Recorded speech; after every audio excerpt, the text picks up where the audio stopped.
been a little while, but we are back. We are back, and we're here to talk some Wiffleball. We're here with the man Tommy Hernandez. Welcome back to the That's Scuffed Up Podcast, episode 62.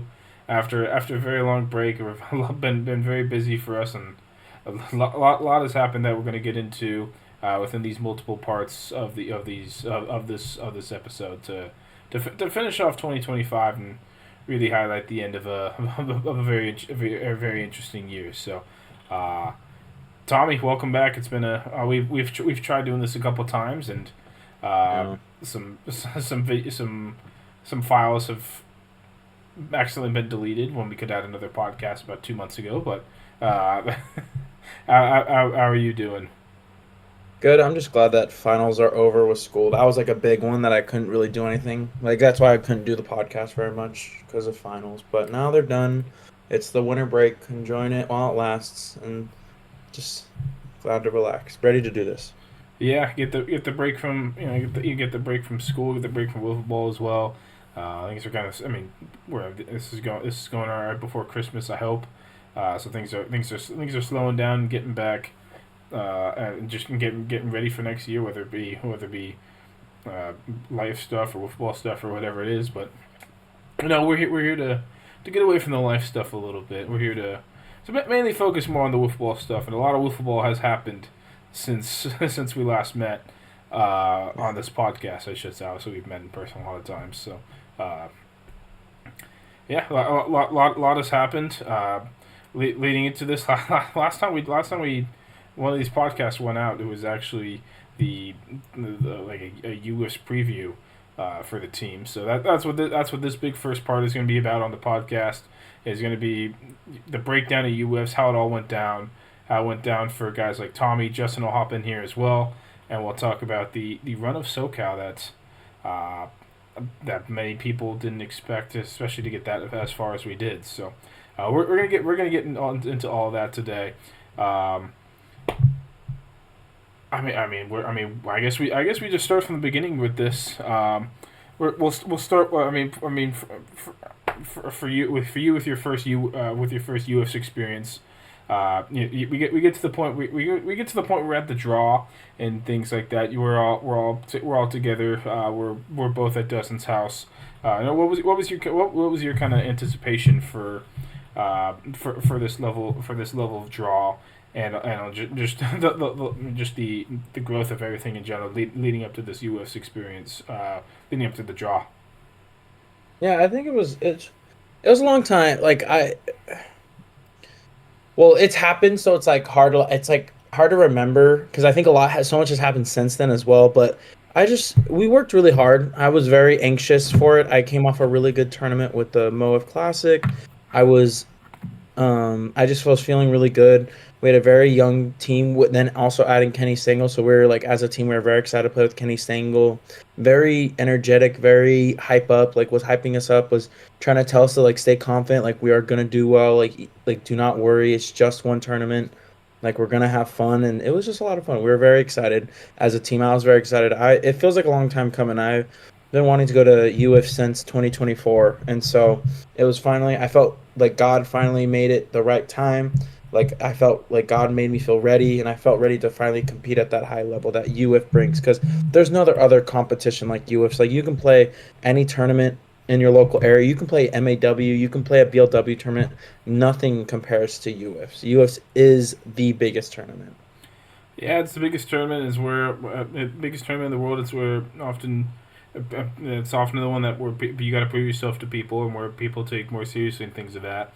But with the draw happened a little earlier than it has in the past. Happened on a Sunday this time. You guys end up drawn into the third bracket, into bracket C. Hmm. Get an immediate matchup with the Stompers, and then you also have the Whiskey Ducks and the Juggernauts as your potential next matchups. I kind of go if you kind of go back and remember your feelings and things like that when you got this draw. Just kind of what was the overall feel for you? What was the overall feel for your team and how you kind of saw things going?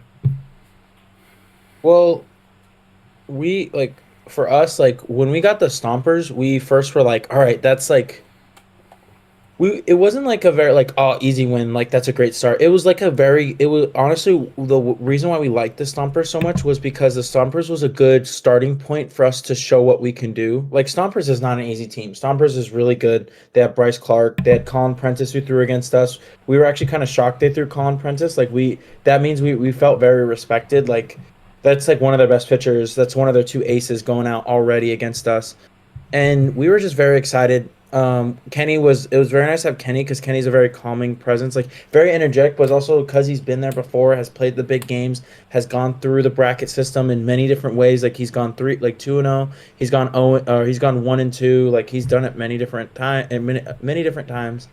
It was really nice, and we were very excited to play the Stompers. It was a good start, and we won. We won big. We won like 11-3. It was a huge win to or 11-2. Like it was a huge way to start off the it was a huge way to start off the day. We'll get into each of the games a little bit as well. But from my standpoint, that Group C was a very interesting one. You had the juggernauts in there who they're going to be the automatic favorites in pretty much in any bracket that they're in to go 3-0. You had a potential matchup with them if you were to win your first game. Just looking at your bracket, it felt like you guys were it was like a middle of the pack bracket in terms of the level of difficulty. I'd say it was probably third was a good one. You had the first two usually end up being like the two hardest brackets, I'd say. But I mean, you also had a tough bracket even. But I felt like you guys were in like a middle of the pack bracket in terms of like the overall talent level and things like that. But I thought it was a good opportunity for you guys as well to see what you guys can do. Have a good chance to do well in the bracket. I'll look at the Socal side a little bit, and we'll focus more on the Pandas in just a minute because that's who you're with the BLW Pandas team. Looking at the Socal side, we as you saw, we were very happy with it. We felt like it was a great opportunity. We felt like everything kind of lined up for the potential pitching plan and for us to have a great shot to go of going 3-0 in this bracket. It was just about taking care of business and playing our game. But no, I think a lot of people agree that bracket D was the easiest group. I think we were the only team people consider like a top tier team. So we just had to go prove it. And we were looking forward to it. So the draw was very interesting overall. You had some great matchups in there. Start off even just to start off the day, you had some great matchups. I mean, you had a Phenoms Las Vegas game at 8 a.m. You had a Black Dog Usual Suspects game at 9 a.m. You had some other great games mixed in there as well. Like a Lit City C4, and Way Too Beautiful Vendetta were all very interesting matchups. Overall, I kind of felt that this bracket was going to be a very interesting one, and it was just if you showed up and were ready to play that day, then you were going to have success. I felt, but I'm guessing you were kind of in the same kind of boat with the brackets and things like that. Yeah, well, we just knew that we just had the jugs at some point, like, and that was the thing. Like when we saw you saw my reaction when I saw the jugs, I was like, all right, like it's like you don't want to play the jugs in the beginning, but you also do kind of want to play the jugs in the beginning. It's like you'd rather play them now than later, and it's good to face teams with good pitching because it gets you ready for later. So we were happy with our bracket because we probably were guaranteed at least one win at some point, and that means we can continue playing wiffle ball. And favorite thing to do is to continue playing wiffle ball. We just love playing wiffle ball. Yeah, absolutely. Yeah, speaking of playing wiffle ball, we'll go ahead and get into these games. We'll go through the Panda side here, and then we'll have Justin mixed in, and then we'll kind of go through the SoCal side later on. But first, I want to focus on you and the Pandas. You guys had that 9 a.m. game. You guys got to start on one of the main that main side field there on field 2. which is a field that we have lost at multiple times in the past. But as you mentioned, you guys got off to a great start. The bats were working early, and you were able to get around. Ended up getting an 11-2 win there in game one. Just kind of go through that game with us a little bit, and kind of just go through what you were feeling and what the guys on the Pandas were feeling. Well, so we were just, I think a lot of us were like, well, I think it was a big thing is like all of us were anxious except Kenny, like, because Kenny's done it before. And like, but a lot of us, like, I was nervous. Brody was a little bit nervous. And we were just kind of like, all right, like, we're in it now. We're facing Colin Prentice at 9 a.m. Like, this is it. Like, and like my first couple of bats, I felt nervous. Brody was off to a good start. Once Kenny hit that homer, it was like a game. Like, all right, there we go. Like, ignite. We're ignited now. Like, this is possible. We can win this game. We're not like we are a competitive team. And then I think that's what helped because after that, Brody I think had a couple singles. Kenny had a grand slam. I had a 3-run homer. Logan had a 3-run homer later in the game. Like, it just, like, that was just such a good start to have, like, especially in your first, for me and for Brody and I, that was our first UF game ever. So that was really fun to start that way. Start with a couple bombs, 3 bombs as a team, and to see Logan Rose put one out. Like, Logan's a really good bat, but he's not a big like home run hitter. So to see him hit a line drive out, like, that was pretty cool, like, to see. So it was a really good start for our team. And to point out Blum throwing his first not big like UF national championship, not U17 game, and he was like dealing with the sickness, and for him to just come out and shove like that and only give up 2 runs to the Stompers was awesome. He was like feinting almost every pitch. Like, he was like throwing it and he would like be like, whoa, and then we were like, are you good? He'd be like, yeah, I'm fine. Yeah, and then he was yeah, crazy, like. Yeah, so it was some health issues he was having where you guys weren't sure for a bit if he was going to be at Uwiffs or not. And he's just all sorts of different stuff, but he was able to make it out there and end up having a good start for you guys. Freaking 13 medications he was on when he pitched that game. Oh, excuse me, 13 medications, and he did it, and he shoved. Yeah, and you guys got through with some good run differential as well. Gave it a couple runs for the runs against, but good +9 run differential to start off the day. For you, I mean, you guys had the power to get started in the day. Facing a mod team that's has success there. But you got to go face I mean, the best mall team, especially in the last since they formed. You got to go face the 3-time champions of the Juggernauts in pool play, who they were just coming off a 3-0 victory over the Whiskey Ducks. Just talk us through that one a little bit. Even some of the pre-planning stuff in terms of what's the overall objective here versus the Juggernauts in this scenario. Yeah. Well, yeah, the Jugs are the Jugs. Like, they're 3-time national champions. They've been in the national championship 4 straight years. Like, they're that good for a reason. Like, they're the best team. They're like the best team in the nation. Like, at that point when we were playing against them, they were known as the best team in the nation. And so, like, in that point, like, for us, we're like, it wasn't like we would love to win. Like, everyone would love to beat the Jugs. Everyone loved to be that team. But we also were realistic of like, all right, this might be our game to lose. And that's when I went out to pitch. That's why we didn't pull out Brody or anything to like try to shock the world. We talked to the team like, all right, it's okay if we lose this one because we got our 1 win. So we know we're going to make it to at least the survivor bracket. Like, let's just, and so they let me go pitch. And it was a good game. We lost 3-0. Luke Richters was the best pitcher I've ever faced ever still. Like, him and Jace are the 2 best pitchers I've ever faced. Like, Richter's disgusting.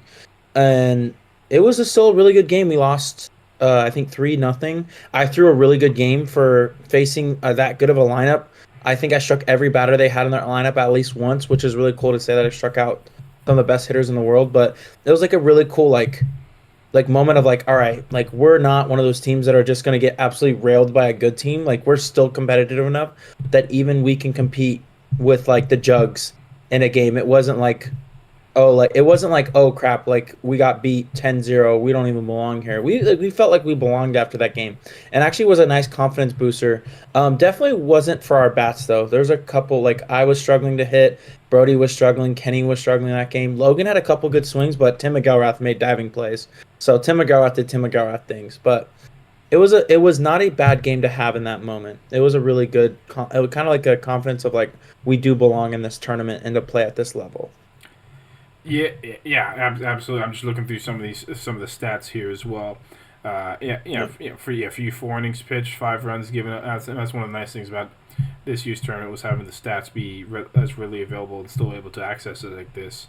4 innings pitched, 5 hits allowed, 3 runs, 5 walks, and 4 strikeouts. So, The walks were a factor. I will say that. yeah, I'm just. Yeah, I mean, no homers in that game though. Ben Stant was 2 for 4, and Ron McElrath was 2 for 3 versus you, and then Tim had a double. It was good to see, good to see, good to see Tim in the lineup there, as well still doing it. It's nice to see, but I think I even said it to you then. It's not a. I mean, as long as it wasn't like a blowout or something like that, I didn't think it was a bad result for you guys. You guys kept it close and competed, and made sure it was one that wasn't gonna get away from you guys and possibly deter you guys going into your 1-1 matchup. So overall, I didn't think it was a horrible result. It just is what it is. Yeah, and I think a big thing like for me pitching was like I was so nervous in that first inning. I think like three of my walks are like most of my walks came in that first inning, or like the first two, because I was just so nervous because like it was my first outing at Uwiffs. I'm facing the #1 team, like the team the defending national championship. Like that's like my first UF outing is against them was like, oh my gosh, like this is nuts. Yeah. So the first inning was kind of like, oh crap, like my velo felt good. It was the control. Like my hand was getting slippery. I was like getting sweaty. Like I was like when I get nervous, I get really sweaty and like really like I'm like holy frick. I could feel my knot in my stomach. But then once I got out of it, I think we made a huge double play. I was like, all right, like take a big deep breath. All right, and then after that, my walks controlled. It was more they got hits, but they're the Jugs. Like they're gonna get hits. I threw a curveball to Ben Stant. It was funny. I was throwing a Ben Stant. I blew 2 sliders by him. And he was late, and so I was like, all right, I'm going to get him with the curveball. It's going to be wicked. It's going to be awesome. Threw it right down the middle. Ben Stant just, boop, RBI single. And I was like, oh, frick. And he goes, hey, man, should have thrown a slider again. You were blowing it by me. I was like, damn. I was like, thanks for the advice. Like, it was very, like, they were very nice. I really appreciated playing them. They're helping us out, too, like, giving advice and also just being class acts like they are. I really enjoy. I hope I get to play the Jugs more at Mall next year. Yeah, it was, yeah, I mean, they're good. Oh yeah, trust me. They want. We know. I know when they get it going, they don't stop. So I experienced that firsthand last year at Uwiffs. So that was good. That was good to see for you guys. So you're 1-1 at this point. I was obviously you guys know. I know Kenny was telling you guys because I was talking to him about it. Was how important this 1-1 game was. I mean, the difference of going 1-2 versus 2-1 is very important. But you guys get matched up versus a very veteran 603 Wiffleball club for your 1-1 game. They had just come off a win versus the Crew. They had lost their first game of the process and then beat the Crew in their second game. So you guys were both 1-1 coming into this one.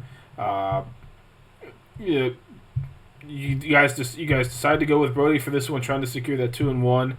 But you know, as I'm sure you get into, it was not the start or not the game I think you guys were looking to have. No, it was really not. That one's a tough one to talk about. Like, it was tough. Like, we were just coming off a loss. We were also like we played back-to-back games really, and then we took a break. And then we weren't, and this is our first time playing Uwiffs, like for us, like for Brody and I. So like Brody and I were, Brody was warming up to pitch. I didn't even know he was pitching. Like I was like sitting up in the stands, like hanging out with people. And then out of nowhere, we just hear like, all right, 603 and Pandas, go play. Like 603 Pandas, you're on this field. And I was like, what? So like a couple of us were like sluggish and the energy wasn't there. Like we were kind of down and 603 like first inning like Brody is one of the best pitchers. Brody's one of the best pitchers. That like he's really good. And so like first like I was like all right, first game of the day for Brody, it should be a close one. Like bats should come out. Nah, 603 humbled us. Veteran style humbling. Put Pat Leahy hit a bomb and I was like, "Oh no. Like this is not good." And like it just wasn't, sadly it just wasn't pretty. And our bats kind of our Hickory threw a great game against us. Or is it Hickey? It was John Hickey. Yeah, John Hickey, which he's a legend. Like back in the day, like even now, like he's still a great pitcher, but back in the day was known as throwing. And so like he just humbled us. He figured he just threw great, and we only got one hit, and it just was bad, and our energy was so down and depleted after that. It wasn't really great. It was a really bad look, and so but like that's when like Kenny talked to us after the game was like, hey, like he's like, first of all, we're not done. Like that like just because we lost this one doesn't mean we're done. And he's like, and then that's when like he woke us up and was like, hey, let's just have as much fun as we can. Like who cares? Who cares about wins and losses? Let's just play with so much energy that they can't beat us with energy. And you know me, Steven. Once that was told, I let it loose, and then that's when the next half of our tournament became fun. Yeah, looking through. Yeah, he had at a first inning home, a 3-run homer by Pat Leahy. Also had a RBI single in the second inning to make it 4-0, and then he had a sac fly to make it 5, and then looks like Kenny Stengel did come into the game to pitch in the third inning. Brody went the first two, 3 hits, 5 runs, 4 walks, 5 Ks, but then Kenny came in for the third inning. Looks like he walked in a run, ended up making it 6-0. Just looking at it, I mean, you guys had a combined 1 hit in your second and third games. Just the bat slowed down a little bit. It just seems, and the bat slowed down. And 6-3 had scored runs throughout the day. I know their loss earlier in the day was a 6-4 loss, so they had scored 4 runs earlier in the day. So their bats were good and ready to go. But you know, you guys finished their 1-2, and you kind of talked about how the feeling was for you guys in terms of where you guys are at and where you guys are looking to be for the future for your next game as well. Because you know, you get into, as I know, you get in that survivor bracket. It happens pretty quickly once all these games are done. So you just gotta find a way and log back in and figure it out. It sounds like where you guys were kind of at that point. Yeah. And I think a tough part, which like I think we all like, was like I think like with Blum being sick, like we don't know, like it was hard because like Blum is a really really good pitcher, and he still is. Like he's now starting to heal up.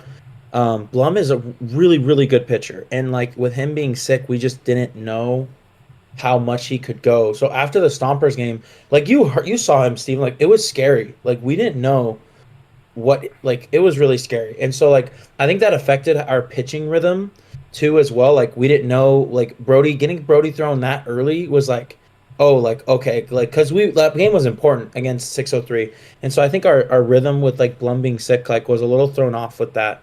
Because I think that what did play a factor, not like on our offense, but our pitching side. Because I think a healthy Blum could throw that game as well. But with Blum being sick, like we are like, all right, well, we have to go Brody. Like this is a game, because like a healthy Blum is nasty, and he showed it in that first game. But with him being sick, we just didn't know. Like we didn't know what he can do. Like he literally was about to faint every pitch, and so we were kind of nervous about that. And Brody's a dog, and so after that, Brody also turned on the gas, which was fun to watch. Yeah, well, yeah. He kept going. He kept pitching after that.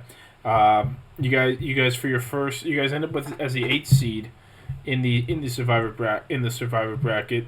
You got to face the North Stars, who have been at Uwiffs for the last four, at least I think it's 2021, and I know it was last year that they started off 2-0 before.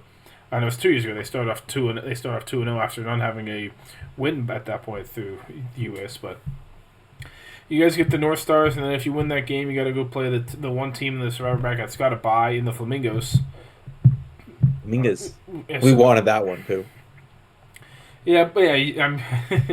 You guys first get to focus on the North Stars, the Minnesota-based team, and you know, whatever Kenny said, whatever you guys were talking about, clearly worked for you guys. Yeah, and this one ends up being a 9-1 victory, with you guys scoring 3 runs in the first, 4 in the second, and then 2 in the third. I mean, what was the change? What was the change? What were you guys doing differently there? We were excited to play wiffle ball and we had fun, and they threw more screwballs than any all day. We did not see screwballs, and it was a little different. Like usually when you go to tournaments, you see a lot more screwballs, and North Stars were the first team that like just threw us screwballs, and we were so pumped to play. Like we were ready to go. I was so locked in. Like I think my stats show that game. I was so locked in that game. I was so ready to play, and I also finally stopped switching bats. Like throughout the tournament, I was like switching around bats, trying to figure out which one I liked. Kenny handed me his Nerf bat and said, "Give this a try." Gave it a try, and that was my bat for the rest of the tourney. Yeah, is it interesting? You had Logan take himself out of the lineup here as well. You had Jackson Blum enter the lineup, but Brody went 3 for 5, and Kenny went 2 for 5. You went 4 for 5. Jackson Blum went 3 for 6. Each one of you guys had some RBIs, and it just seemed like early and often just things were going. Holy crap! We had 12 hits that game. That's insane. Yeah, you had 12. You had 12 hits that game. You had the most. They were going 4 for 5 there with 2 homers and 2 RBIs. Yes, it just seemed like it seems like a very good turnaround. It was something you guys needed, because obviously you guys knew at that point. You needed to win at least 4 to try to stay alive in the tournament. Yeah, we were like this is it. Like this is it. And that was a perfect game to start off the survivor bracket for us.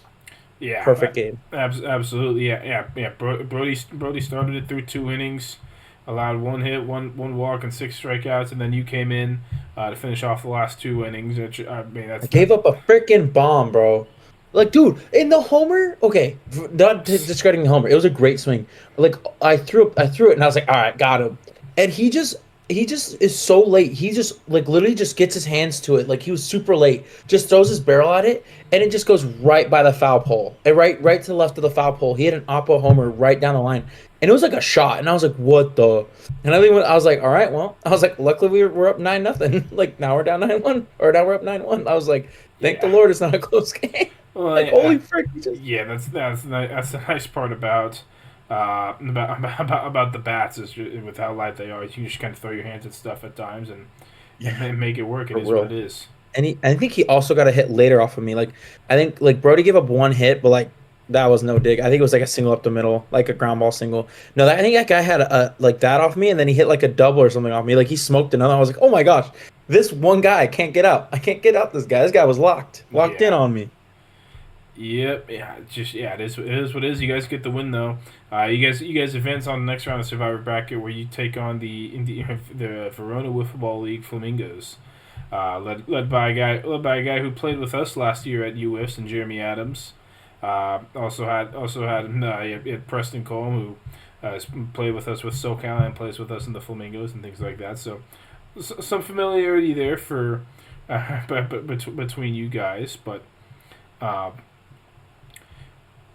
Much closer game there. For this one, you guys continue with Brody.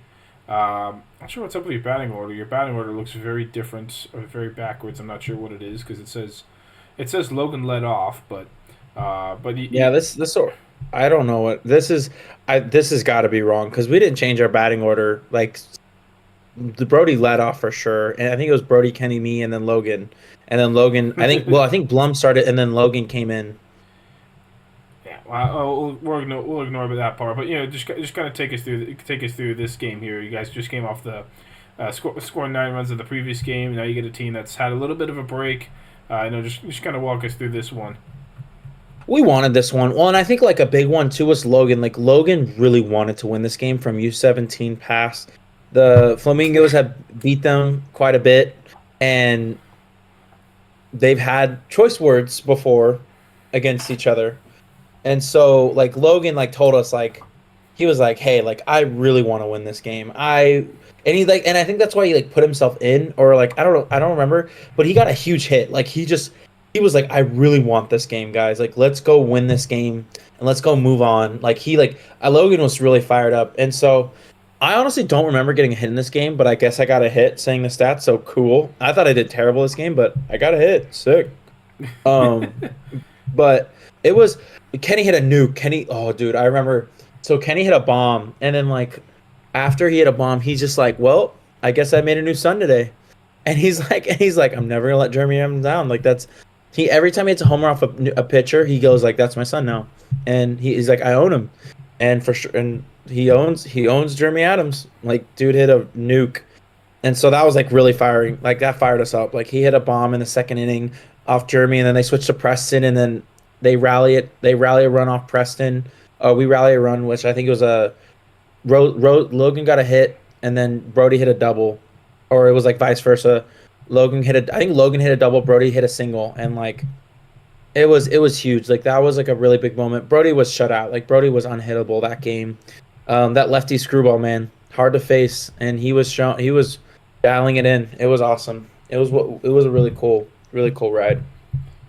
Yeah, second year in a row, the one seed in the survivor bracket doesn't make it to the round of 24. We saw that last year with the Mojo actually, Oh, who fell to Kenny Stingle. So oh, yeah, to so the the Kenny Canes. Yep. Stingle and the Canes last year. So funny that works out. You guys, Kenny finished in the same position, and he started the same position in the survivor bracket 2 years in a row with two different teams. That's funny. That's funny to notice. So. But yeah, and good for win for you guys. You guys are 3-2 at this point. You know you had your you had your jugs, which is kind of expected, and then you had your down game versus 603. Yeah. You guys have bounced back here. Although as you know, you keep going in these tournaments, and or as you're finding out for the first time, it's a lot of times it doesn't get much easier. And you guys Nope. and you guys right after winning those two games instead of Survivor bracket, making it out of there, you guys had to go play Black Dog Country Club, Black Dog. who started the day 2-0, and then had a very high scoring game against them. For them to go Ridley. two and Or one to versus Ridley to finish as the 10th seed, going straight into the round of 24. But you guys had them to worry about. So what was just have us go through this one. Was the kind of thoughts beforehand? How were you guys feeling at this point? 5 games in, going into game number 6, and then just kind of the game overall. we felt good. I think a big thing though was like Brody was getting tired, and we were riding Brody's arm until it was done. Like wherever Brody goes, we go, and that was that was his third game at that point, or like in total 3 games amount of innings because he threw I think 3 against 603, 2 against North Stars, Flamingos. Oh, so and then also yeah, so he was like 2.5 games in, like and just continuously going. Like that's a lot on someone, and so like we were like, all right, like let's just give it all we got. Like let's go. Like if and also like exciting news of like if we beat Black Dog, we play Punishment, which like we felt we could beat Punishment. Like so we're like, all right, like let's get everything we got. Let's go. If we win this one, we can have a good game against Punishment. Let's do this. And then we got Black Dog Country Club. We got Cooper Ruckold, and we got we got Dan Haverty. We got Haverty really bad. Like and then DNAP also. They both are oh sorry, my Mike Tui. Whoever hit the third homer, they rake. It was crazy. Like they rake. Yeah. This one ended up being a 5-1 game in favor of Black Dog, as we'll talk about Black Dog a lot more later on as well, as we go into the Socal side of things. And they win this one 5-1. I mean, Dan Haverty had a game, went 3 for 5 with 2 home runs. First run scored on a Mike Tui single. Then just they were able to get 4 runs in the first inning. They were just it seemed 4 of the first 5 batters scored, and I mean I'm sure that didn't feel great for you guys, but Hey, it didn't feel great, but we were still balling in that game. Like we still wanted it, but it didn't feel great. yeah, I mean you guys didn't do a goose egg out there in this one. You did top of the third inning. You did add a solo home run in there. To make it 4-1 at that point, and then right afterward, Dan Haverty hit a solo shot himself to make it 5-1, and that's where the scoring would end. It would end 5-1, as I mentioned earlier. But with the first Uwiffs done, I mean, just kind of go through that. Just kind of take us through the experience, like comparing it to other stuff, and how you like this one, and how you might do things differently or prepare things differently for the future. Well, the first one, that was a fantastic first one. Like the round of 24 and your first UIFs with a young team, and then the young team and having Kenny Single be able to lead us was great. Like going into the tournament, like I thought we could make a run, but not a championship run. Like we were not a championship ready team, but we were definitely ready to make noise, and we did. Like Brody threw great games. I did really well for my first UF. Like that last game, I was so locked in. I was so ready to play the rest of the night. Like I was so locked in. I was on Cooper the whole game. I got a homer off Coop, who was fresh. Like a fresh Cooper's hard to hit, and I got my bomb off of him. I earned a lot of respect from Black Dog Country Club, which was really nice. But I think that was like a big holy crap, this because after that game I had a lot of guys come up to me, or a couple guys text me after holy crap, you rake, that was nuts. And but yeah, it was fun. We did well. Logan had a great tournament. Logan got some hits in there. Brody pitched and hit well. Kenny did Kenny things when we needed Kenny to do Kenny things. And Blum hit really well when he did pitch that great first game. And I'm excited to see Blum next to you, Wiffs, because Blum, I'm praying that Blum is a healthy Blum and see how it did. But it was a great, I wouldn't change anything. It was a great first UFs, and we had a lot of fun. I made it to the finals in the home run derby, and yeah, I think for the next one, I think it's a little tough. I don't know how the next one's gonna go. We can't see the future, but I really want to set myself up to win it. I don't know. Something with wiffle is you don't know how long you're gonna play. It's not something you can build a career out of. So I don't know how long God is gonna have me play wiffle ball, but I think God's giving me opportunities now to play at a high level. So I want to ride it as long as I can. So it's setting myself up to the opportunity to win it in the next year or 2 or 3 or 4. I really want to play with the right guys to win it all, and also to just have fun. I think that was the best thing that what I was able to do was have fun. I only remember being sad a couple times. I remember smiling 12 hours while we were sad for 1. That's the memory I have. And I'm so glad those are the memories I have, is being happy for 48 hours and being upset for 1. Because even just the experiences at the hotel, going to Target with the homies, getting food after, getting Red Robin as a team after, and just talking, now having all these stories, hearing Kenny talk about past UFs and stuff like that, and yeah, I wouldn't change it. I think everyone agrees on our team. We wouldn't change a thing. It was a great run, and you can't get mad. A round of 24 first UFs, we could have been eliminated first 3 games, but we weren't. We got a chance to go 3-3, and having a 500 record your first UFs is pretty good. Yeah, absolutely. Well said. I think it's a good way to close it out for you guys in the Pandas as well. Yeah. For a first year, you guys finish off going 3-3. Yeah, I've seen a lot worse from teams in their first. I mean, we went 1-3 our first year, so obviously, we got more. You guys more talent than we did our first year, but you guys were in a better spot for that. So yeah, I mean, good job to you. Good job to you guys for going top 24 in your first tournament. We'll see where the future holds. Future holds for you guys. And I noticed, I was looking at the standings. I noticed that if we would have beat 603, we would have had to play the Cajuns And if we would have played the Cajun, let's say we beat the Cajun, we would have had to possibly play and have some type of matchup. But you'll talk about that later. But Yeah, well, um, run differences out. Yeah, I don't know. Wow, that would all. yeah, I don't know, Let's but like play that would that have been runs fun. against all that. But yeah, it was a lot of fun, and I like very very blessed. I'm very happy and very blessed that God had me wait until 2025 for my first one, because I was like maybe possibly gonna go to 2024. But I'm glad I waited because I don't think that 2024 one would have been as successful, and that would have probably been a hard like one to go on. And I think like confidence boost, I was not confident in 2024. In 2025, I felt a lot more confident in my abilities, and it's really showed, like not just like that tournament, but the last few tournaments I played, like the last couple I played as well. So I was very happy about that, and I felt very blessed by God to play with that team and get to meet that like so many people that I now consider family and friends, and so I was really happy about that. Yeah, good to see that. Yeah, good to see. I think that'll close it out for the Pandas side of things. We're gonna pass it over to our usual co-host, but Mr. Justin Lee. We're gonna talk about his experience, how he was Just able to be pass. out there at US for the first time. Oh, whoa. Oh, good catch over there.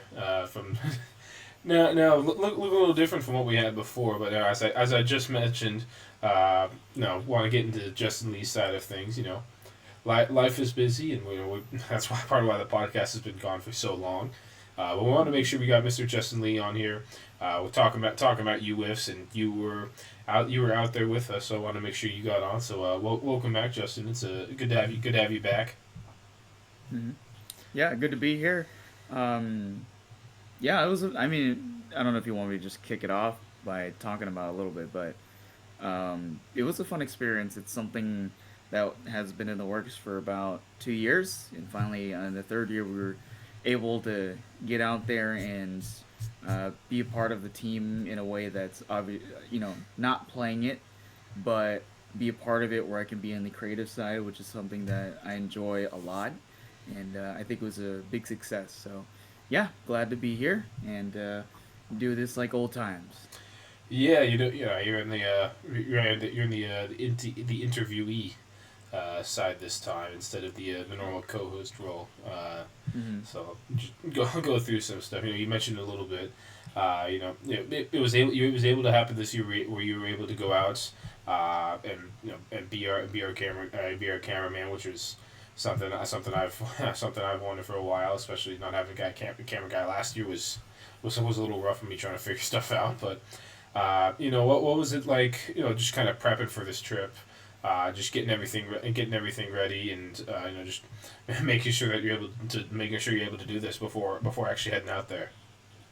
Yeah, it took a lot into kind of planning how uh, the process was going to go. So, when I mean process, like what types of things are we trying to film? Because on top of what we were doing, which is generally like a vlog, the games themselves, which will usually come out a little bit later, right?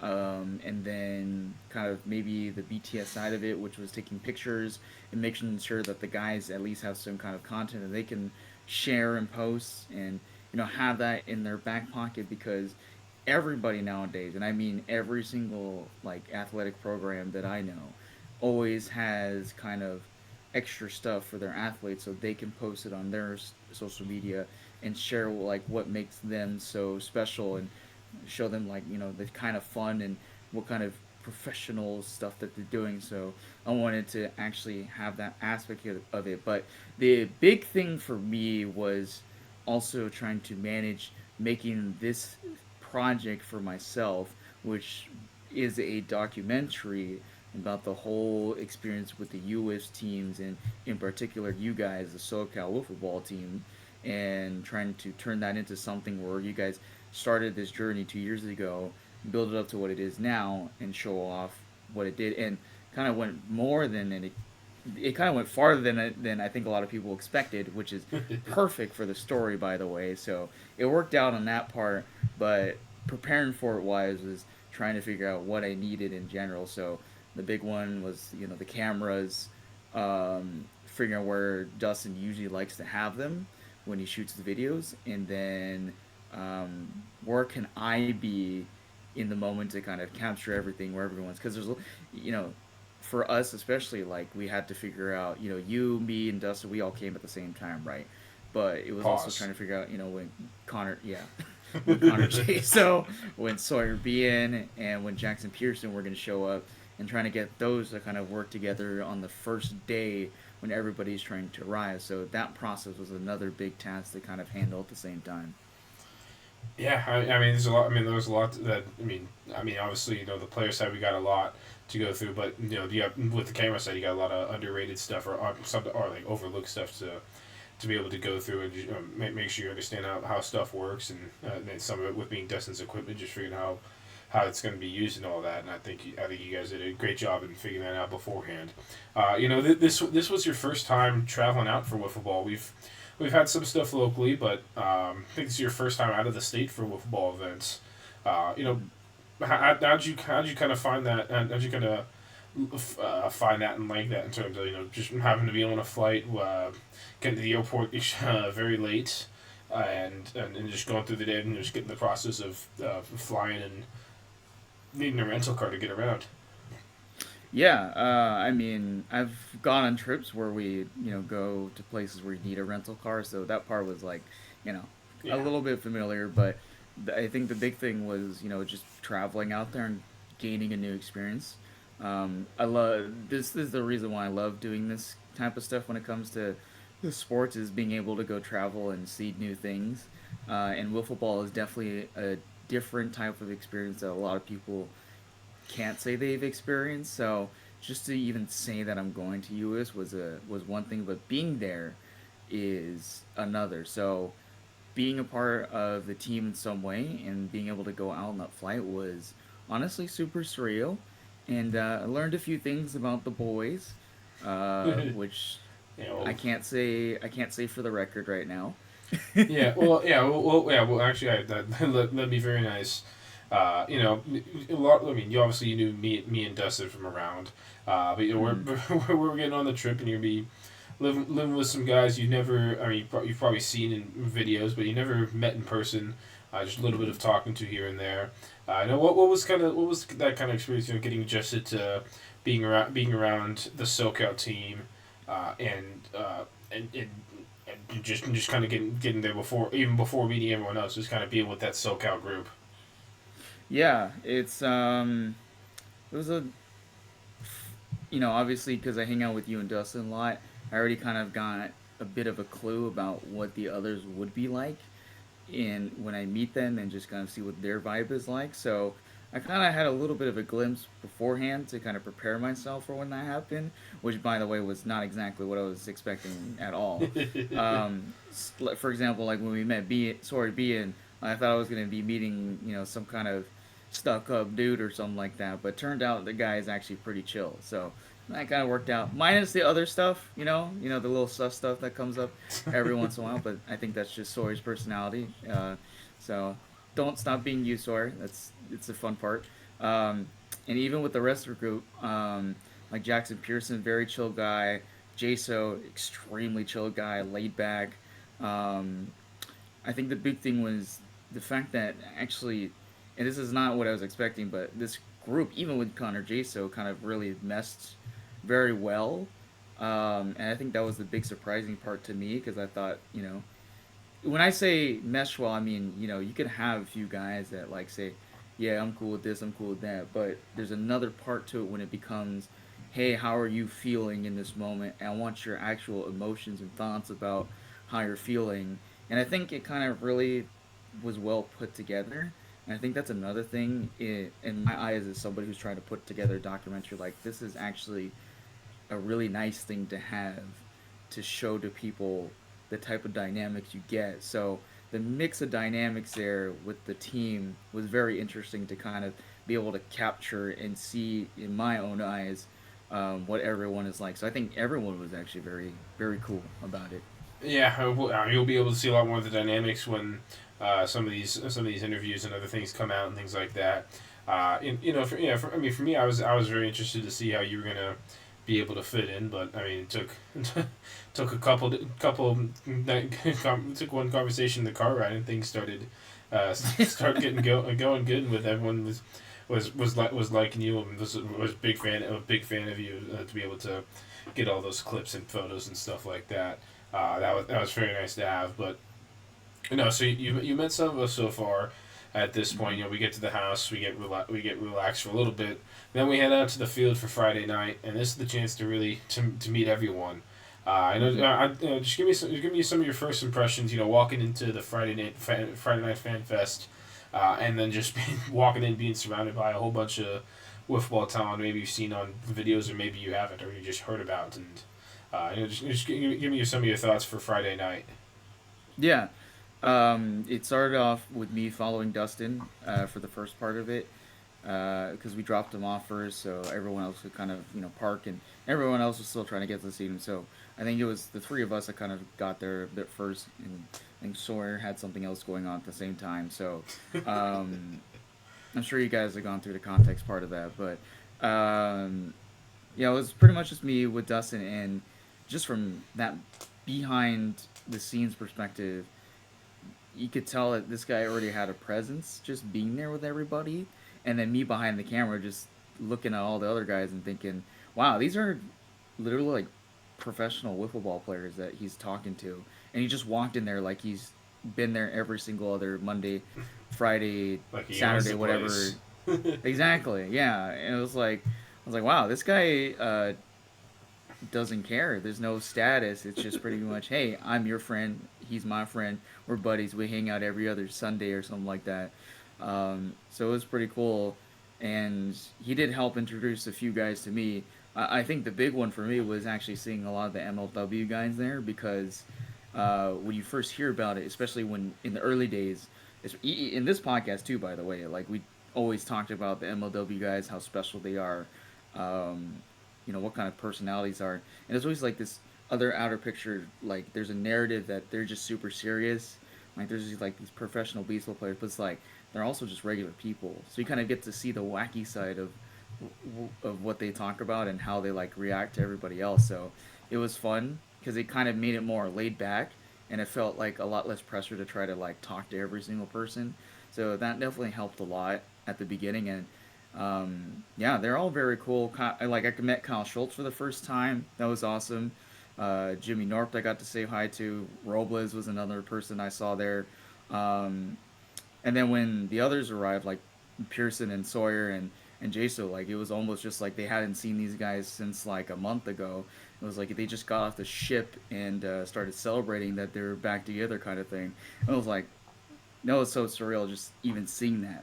The other part was just seeing all the kids and the fans that were there that were giving all these guys so much attention. It was one of those weird things where it's you're seeing Major League Baseball players be in the moment of being that kind of fame up there, but then at the same time it's these guys are literally just guys who just got out of college. Maybe they're slightly unemployed, blah blah blah, that type of stuff. So it was kind of funny to see that. But it was that first day was a really fun experience, just to kind of see how everyone kind of reacts to each other. So it was nice. Yeah, and that's the nice thing about having a night like that right before the tournament, is just everyone getting together and just being able to hang out and catch up. I mean, some people, that's the only time they see each other in the year, so it was very cool. One thing I do want to touch on and want to talk about was the home run derby. I participated in it, and I needed a pitcher. I wanted a pitcher. I got you to be my pitcher. I don't know if we want to talk about this. I mean, let's just say there's some history here. Some people don't want to see me succeed, but I will say this: I helped this guy win a Socal one not too long ago, so it was kind of valid for me to. So basically, he wanted me to pitch to him. Of course. Which I was like, yeah, of course, have to. If I got this guy, what was it, $500, and a big giant trophy, which I don't know if he has, by the way. It's at a different location right now. I do still have it, but it's in the process. I'm in the process of moving, so it's at a different location. Okay, so with that piece of junk that he's got. Obviously wants to get another one. So I ended up pitching to him, but it was like the worst day for me for whatever reason. So it didn't turn out the way that both of us wanted. So you can explain how bad that part was. There's some people that just want to see you fail. They just don't want to see you succeed. I wasn't out there like necessarily just that's my singular goal to try to win this.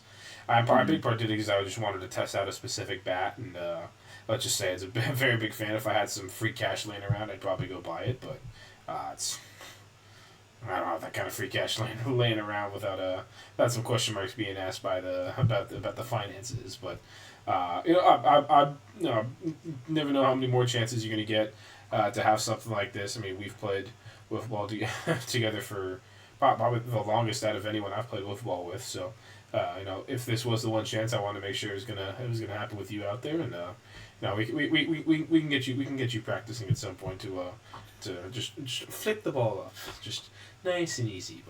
But that was a very yeah, no sliders, no cutters, no screw balls, but that was a really cool moment for me. That was something I wanted to do, and I was glad we were able to have you out there to be able to do that. That was one of the more. I mean, especially before the tournament, it was one of the more special moments for me. So, very appreciative of that. But that takes us through Friday at this point. We go home, get some rest, and then the next day we're looking at Saturday. We're looking at the beginning of the tournament. I want you to kind of go through your process of how you were doing things, and even how many things may have adjusted in terms of what you're doing for this role and what you kept seeing from us as we kept playing. Yeah, obviously the big thing was trying to manage how to keep everything charged at the same time. So I had talked to Dustin beforehand and kind of got what he wanted from me exactly. So I kind of had it planned out in my head where I needed everything to be beforehand when we got to the stadium. So it was immediately run over to the right field section, which is where all the batting cages were and where they keep the equipment. So it was go in there, plug all the stuff in, make sure it's charged in the evening, which I did, thankfully, and make sure they're all ready when I need to transition between games, because they're not gonna last, the whole day. It's a whole day commitment thing, so everything's got to stay charged as possible. So thank goodness I have extra batteries with me, and Dustin brought extra batteries. So we were able to get through the day very nicely for the most part. So pretty much my whole process was just make sure that nothing dies on you while you're filming. And also, this was a big thing that happened throughout the day, was like the heat. The heat became a big problem, especially for the other camera that I had, which was a GoPro. That thing it kept overheating even through the second day, and I had a lot of issues with that one. So that was another big concern that I didn't even think was going to happen, because generally, what I've heard from the past, that York doesn't really get that hot, but I think it was like one of the hottest like tournaments out there. But it was like not hot as in like California hot. It was like maybe like 70 to 80 degrees. It was kind humid of hot. out there. Yeah. It was humid, and the sun was definitely out for a hot minute during a lot of those games. So it really made life a little bit difficult on that side. But I was able to get the right footage that I needed to. So that part of the process did help. But we were able to get through it. So it was pretty clean from my end.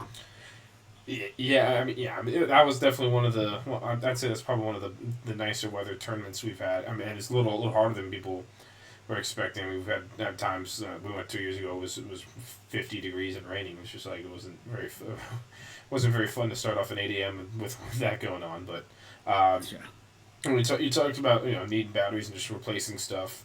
In part, you need to be able to replace that stuff and have other stuff charging.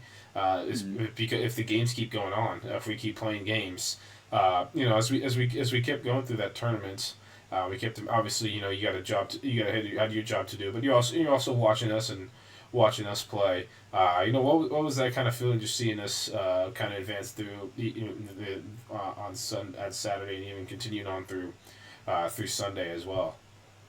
Yeah, well, my understanding was that we obviously the team had a very good pool selection prior hand, so there was some feelings that if you guys obviously got 3-0, you guys would be in a very good spot. So for me, it was just about trying to capture as much as possible because I knew everybody was going to be playing at some point, whether that was Dustin on the mound or you on the mound, and I knew that the other guys would have their chance later on. So it was really kind of just seeing how everybody kind of kicked into high gear with each other, see how everyone reacts. Sawyer is obviously the loudest guy on the field. Dustin's the most chill guy on the field. Doesn't really show a lot of emotions. Kind of a laid back, sunglasses on. I'm gonna be the Clint Eastwood of this film type of thing. You got Steven, who's also kind of just going through his modes, locked in the whole way. Jaso was just kind of, for some reason, was like, kind of one of those guys like, I'm just here to be here type of deal. I don't know what told me that, but you could tell he was locked in when he needed to be locked in. And then Jackson Pierce is Jackson Pearson because Jackson Pierce is he's just a dog, man. That's it. So it's fun to see that, especially when you see how when one guy's not playing because obviously there's 5 guys, but one of them is going to be sitting on the bench for most of the game. So I think for most of the time it was also like Sawyer and Connor, but to see them kind of cheer you guys on from the sidelines, it was very interesting because you could tell that there was a lot of passion on the field, even if they weren't playing the game. Everybody was locked in. Everybody was dialed in the whole time. Yeah, you out there, not too often you see someone go out there for their first time. Like they say, you going out there for your first time, and all of a sudden you're out there filming during the championship game with a lot of people watching. The only game really going on. It was cool the way it worked out, and I'm sure it'd be very cool for the documentary as well to kind of have that process of everything, have everything going here. We end up the tournament, and I'll go more in depth with the specific tournament parts with Tommy as we continue on. This is the middle section before we get into my side and the Socal side. But we end up heading home on Monday, going back here. And, just looking at it overall from the broad perspective. I know it was a couple months ago. What was your kind of overall thoughts on the trip and the experience? And just what are you? Would this be something you'd want to do again? Yeah, sure. I'd love to do it again. Whether that's maybe filming or taking photos or maybe even playing potentially. That's just something I probably have to work on. But with my line of work, it is always kind of, up in the air whether I can commit to it early on or not. So that's something I have to manage. But if the timing is right, if the window's open, I would love to continue to go out there because it's a very fun experience. I think any wiffleball player who's out there, even if you're not playing in it, I think you should, take the time to go out and watch a lot of these guys because we're talking about some of the best wiffleball players in the world who are out there, and you'd be surprised how mentally tough and how much preparation goes into making things like this happen. And then when you get to that point where you get to see all these guys, it's like, wow, I'm actually kind of like, here watching the best of the best. You go to the All-Star game for the MLB to watch the best of the best, and you kind of get that same feeling when you go out to the Uwiffs tournament, is that you're here to watch the best guys in the world facing off of each other. So, I'd love to do it again and just be able to be a part of that journey. And if the SoCal team obviously ends up as number 1, then I would love to be there to experience what that would be like, because I heard, if that does happen, that party the day after is going to be a little bit crazy. So the day after, the week after, the month after, the months after. Exactly. 10-year anniversary. that will be nice. Obviously, I'll go into more depth, and we didn't end up coming up short to C4 in the championship game. Like, it was overall a great experience, and glad to have some of those moments be captured on camera. Mm-hmm. I've seen a lot of videos and pictures come out from your side, and and seen some funny ones in there as well. We were looking through some funny photos on Sunday night as well. You know, I do want to. I mean, on Sunday you were doing some interviews of some of the guys, and there were some interruptions. I mean, what were those kind of telling you about, like, the team and stuff, and what were those? What was that like, trying to be able to fill all that? It told me that they're ready to move on. Clearly, it's gonna make my job a little bit tougher because I have to figure out how to clear out some of that extra noise. So, that'll be a very difficult process, but we'll make it work. So, but you get to hear them singing in the background a little bit of some stuff that they were some dance moves, some pictures being shown. some dance moves. Yeah, exactly. So, yeah, it'll be a fun process to go through that footage and to work around everything. So, yeah, it was definitely interesting. There was a lot of interruptions, I will say. Thank goodness we're gonna have a blooper reel because you're gonna see a lot on there, and it's I don't know. There might be some clips I probably will not ever show, and will probably not see the day of light. So that's really more of a thing between you, me, and the others. It's the way it should be sometimes. You can't release Yeah. everything. You gotta save some clips in the What happens in chamber, York so. stays in York. Yeah, exactly, Yeah. and hopefully it'll continue to stay in York next year. Don't want to hold you too long. They're just curious if any last words, anything that I didn't ask about, stuff you wanted to say about this U.S. trip for you and with the guys. Yeah. It was definitely a kind of dream come true type of scenario for me. Seriously, I think a lot of the guys out there are exactly as people will tell you. Some of the nicest people you'll ever kind of meet. It is very competitive. It does get aggressive, but at the end of the day, there's a lot of guys who are there to be respectful, to understand that we're all trying to do something for fun, and we're willing to put our time and money into it to make some certain things happen because that euphoria of winning a title is big, and when you actually get to be out there with the best of the best, it's actually a very satiating moment for a lot of people. I think I got that firsthand from this experience, so it was super fun. I think the big thing was just watching this team kind of come together and show something that I think a lot of people didn't expect to happen. And from my side, just seeing it from the outside in, I could tell that there was a much different vibe about this team than maybe teams of the past.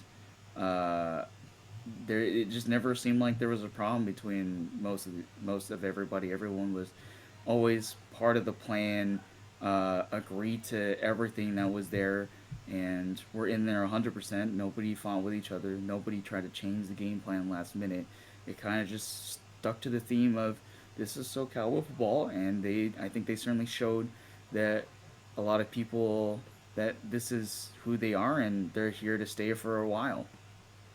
Yeah, I mean that's gonna be the goal. That's gonna be the goal for us, and I'll go more in depth with it as well as we continue on. We got we're gonna talk about some of the UF teams in general, as well as a focus on SoCal and getting to the final and how that went. So, Justin, always good to have you back on.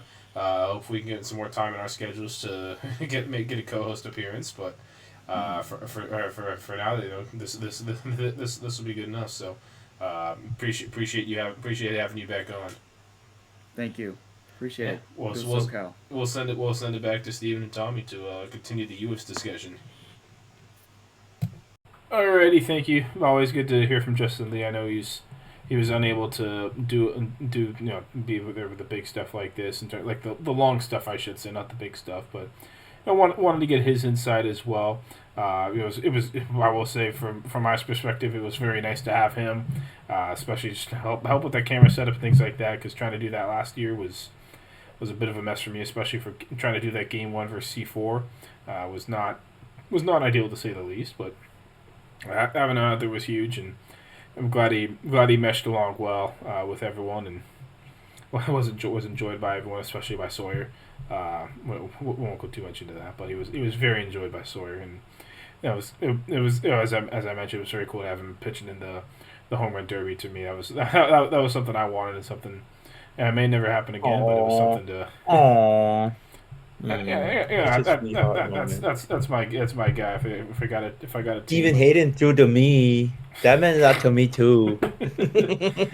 Told him not to start at 8:20 and all. No. I wasn't meaning anything bad like that. I just was really happy you threw to me because like that meant a lot to me too, as well as like you throwing to me.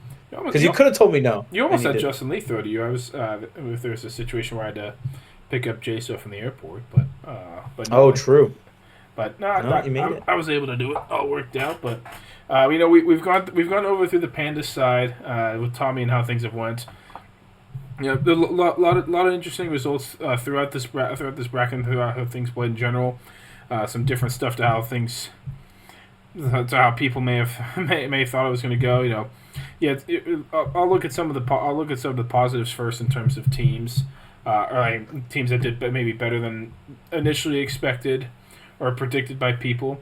A team like the Wiffleholics. I mean, they got off to a real good start. Going 2-0 to start, and then got walked off versus the Las Vegas Wifflers. It's unfortunate, but I mean they got themselves the 6th seed and actually got to play the Rise later that night in the round of 16. I don't think that's when people were expecting them to be in a contender like that. Vendetta. Yeah, Vendetta. I think a lot of people expected Vendetta to do well. I mean, that was arguably the hardest bracket, Group B, in my opinion. They had a huge comeback victory versus C4, where it was something like 9-1 or something they were losing, ended up coming back to win 13-10. Their bats were hot the whole day. Won a close one versus Way Too Beautiful to start, then beat C4. And then beat the Meats as well to go 3-0. Then went on to beat Wiffink at night. Jeff Lopes was just out of I think he probably came in to pitch every single game, and then started the game versus Wiffink, and got them to Sunday, which was that's a first year with those 5 together. Which actually there was the announcement made today about Dougie Baker going to join them for next year. So Dougie. I actually happened to be talking to him the day before about stuff where he was like, yeah, I was just looking through clips of stuff. I was like, you'll see why soon. I was like, all right, we'll see. I kind of feeling we'll see. The process had a very good. The process and the Bamboo, I think, are two teams that I think people had some expectation for the process in terms of with what they them competing in Maw. I mean, it's a Golden Stick team that it's kind of gotten the fast pitch this year. They got Rob Longeroux to be able to guide them and stuff, but they had a big comeback victory versus 603 Wiffle Club to start off the day, ended up going 2-0, and then lost to the Juggernauts in the 2-0 game. So, I mean, great start for them for their first US. But we'll give a nice shout out to the Bamboo. The Bamboo was the other Arizona team that was out there at the tournament from the other BLW team, which consisted of guys like Vinny Casella, Luke Rose, Carson Rose, Joey Jankowski, and who's the John fifth? Dalby. Oh yeah, that's right. Yeah, Jonathan Dalby, veteran John Dalby. It's Carson also had to pitch in the U17, so he wasn't pitching this one really in the main tournament. But Vinny was doing really well. Vinny held it down for them. I'll thank the ball for that one. I think that was the reason he did well, because he also came over halfway through and stole like 2 or 3 of my balls from my bag. So, hey, where did my balls go? I'm not forgetting that one, Vinny. But yeah, they went 2-1, so it was very nice for them. I think one that like because I was near their field was Slaughterhouse. Slaughterhouse went on a really good run, and I think that was a Yeah, well, really big I one. mean, even then they started. I mean, they started a little slow. I mean, they went 0-2. I mean, they were on a they were in maybe the toughest group of four, I'd say. I mean, because we had game one. They had game one versus the Cajuns, and then their own one game was versus the Phenoms. So, I mean, that was Hmm. that was very tough matchups to have. But yeah, I mean, they did well going on through there. Yeah, because they beat the Phenoms in the Survivor bracket, and Yeah, then beat the Process in a really good game, and then competed well. Oh, who did they lose? The they Meats lost round of to the 16. meets. Yeah. I believe Kaladi just ran out of gas. I think it was a similar situation to Brody, except one game Brody. further. So I think Kaladi might Yeah, have pitched a like little more. So I think Kaladi was like almost 16 innings in by that point. He threw a lot. yeah. One more to kind of look at as kind of I'd say maybe like a positive surprise was Ridley Park. Even though they have a lot of very good guys, they were without Brendan Boas for this year. And in the same bracket as guys like Wiff Inc., Usual Suspects, and Black Dog, for them to come out 3-0 in that group was was impressive, especially a 14-5 victory over Black Dog, who Black Dog in this is only the second pool play game Black Dog has ever lost in the 6 years of Uwiffs. So, of course, Whoa, that's actually crazy. Man, that's and insane. of course what the other one was, it was 2023. They were 1-0, lost to 6-3, and who they get in their 1-1 matchup? They got Socal Wiffle in their first ever tournament. So that was sick for us when they mercied us 11-0, 11-1. So that was interesting, but. Yeah, I mean, really, part without Brendan Boas coming off the Mid Atlantic Wiffle Championship, they did some good stuff. But you also had a lot of Shout out teams. Sean Bingnier taking that helm of pitching. Sean's a dog. That team really Park's dog, and they're really nice. Well, when you talk to them not playing, when they play, they're very feisty, but they're really fun. I love watching Ridley Park. They're some of the like really cool people I've got to talk to. And Sean Bignier's a dog on the mound. He's a dog. One of the most underrated pitchers in wiffle ball, in my opinion. Yeah, I mean, he just throws a lot. He just throws a lot of innings and throws well. Looking at the side of teams, maybe we thought would have done better and did not. I'll go backwards here. I mean, the two-time champion Usual Suspects, uh, going 1-2. I mean, they didn't have I mean, they got some tough matchups mixed in there. They lost to Black Dog and Whiff Inc. as their two pool play matchups, but for a team like that, and we'll talk about some other teams to go in the Survivor bracket, was very surprising. This year's Survivor bracket was probably the most top heavy group I've ever seen. Last year was very loaded with a lot of really good teams in there.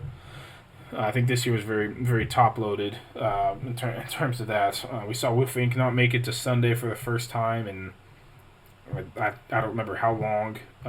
Just lost to Jeff Lopes. It's not a whole lot of shame losing to Jeff Lopes. Uh, True. I mean, and then you team like the Usual Suspects, they lost they lost in the Survivor bracket, which was very surprising. They lost they lost to the Dragons, who beat them. In terms of maybe teams you maybe expected to do better, you also have the Stompers. You guys played them the first game, went on to beat the Whiskey Ducks, and then lost to lost I think game I think would consider very weird for them in the Bamboo. Just couldn't find the zone, and then they go from 1-2 in the Survivor bracket. And who do they get as their first matchup? They get the Usual Suspects. So you had a lot of tough matchups there in the Survivor bracket, especially the first round. Um, Lit City was one I had some expectations of being like some possibility of being like a top tier 24 team, or like possibly make it to round of 16. Uh, That was they tough. they lost to C4 and then lost to Way Too Beautiful. Put themselves in a tough spot. They went through the Survivor bracket and ended up losing to Circle City, who I'm about. I was also the next team.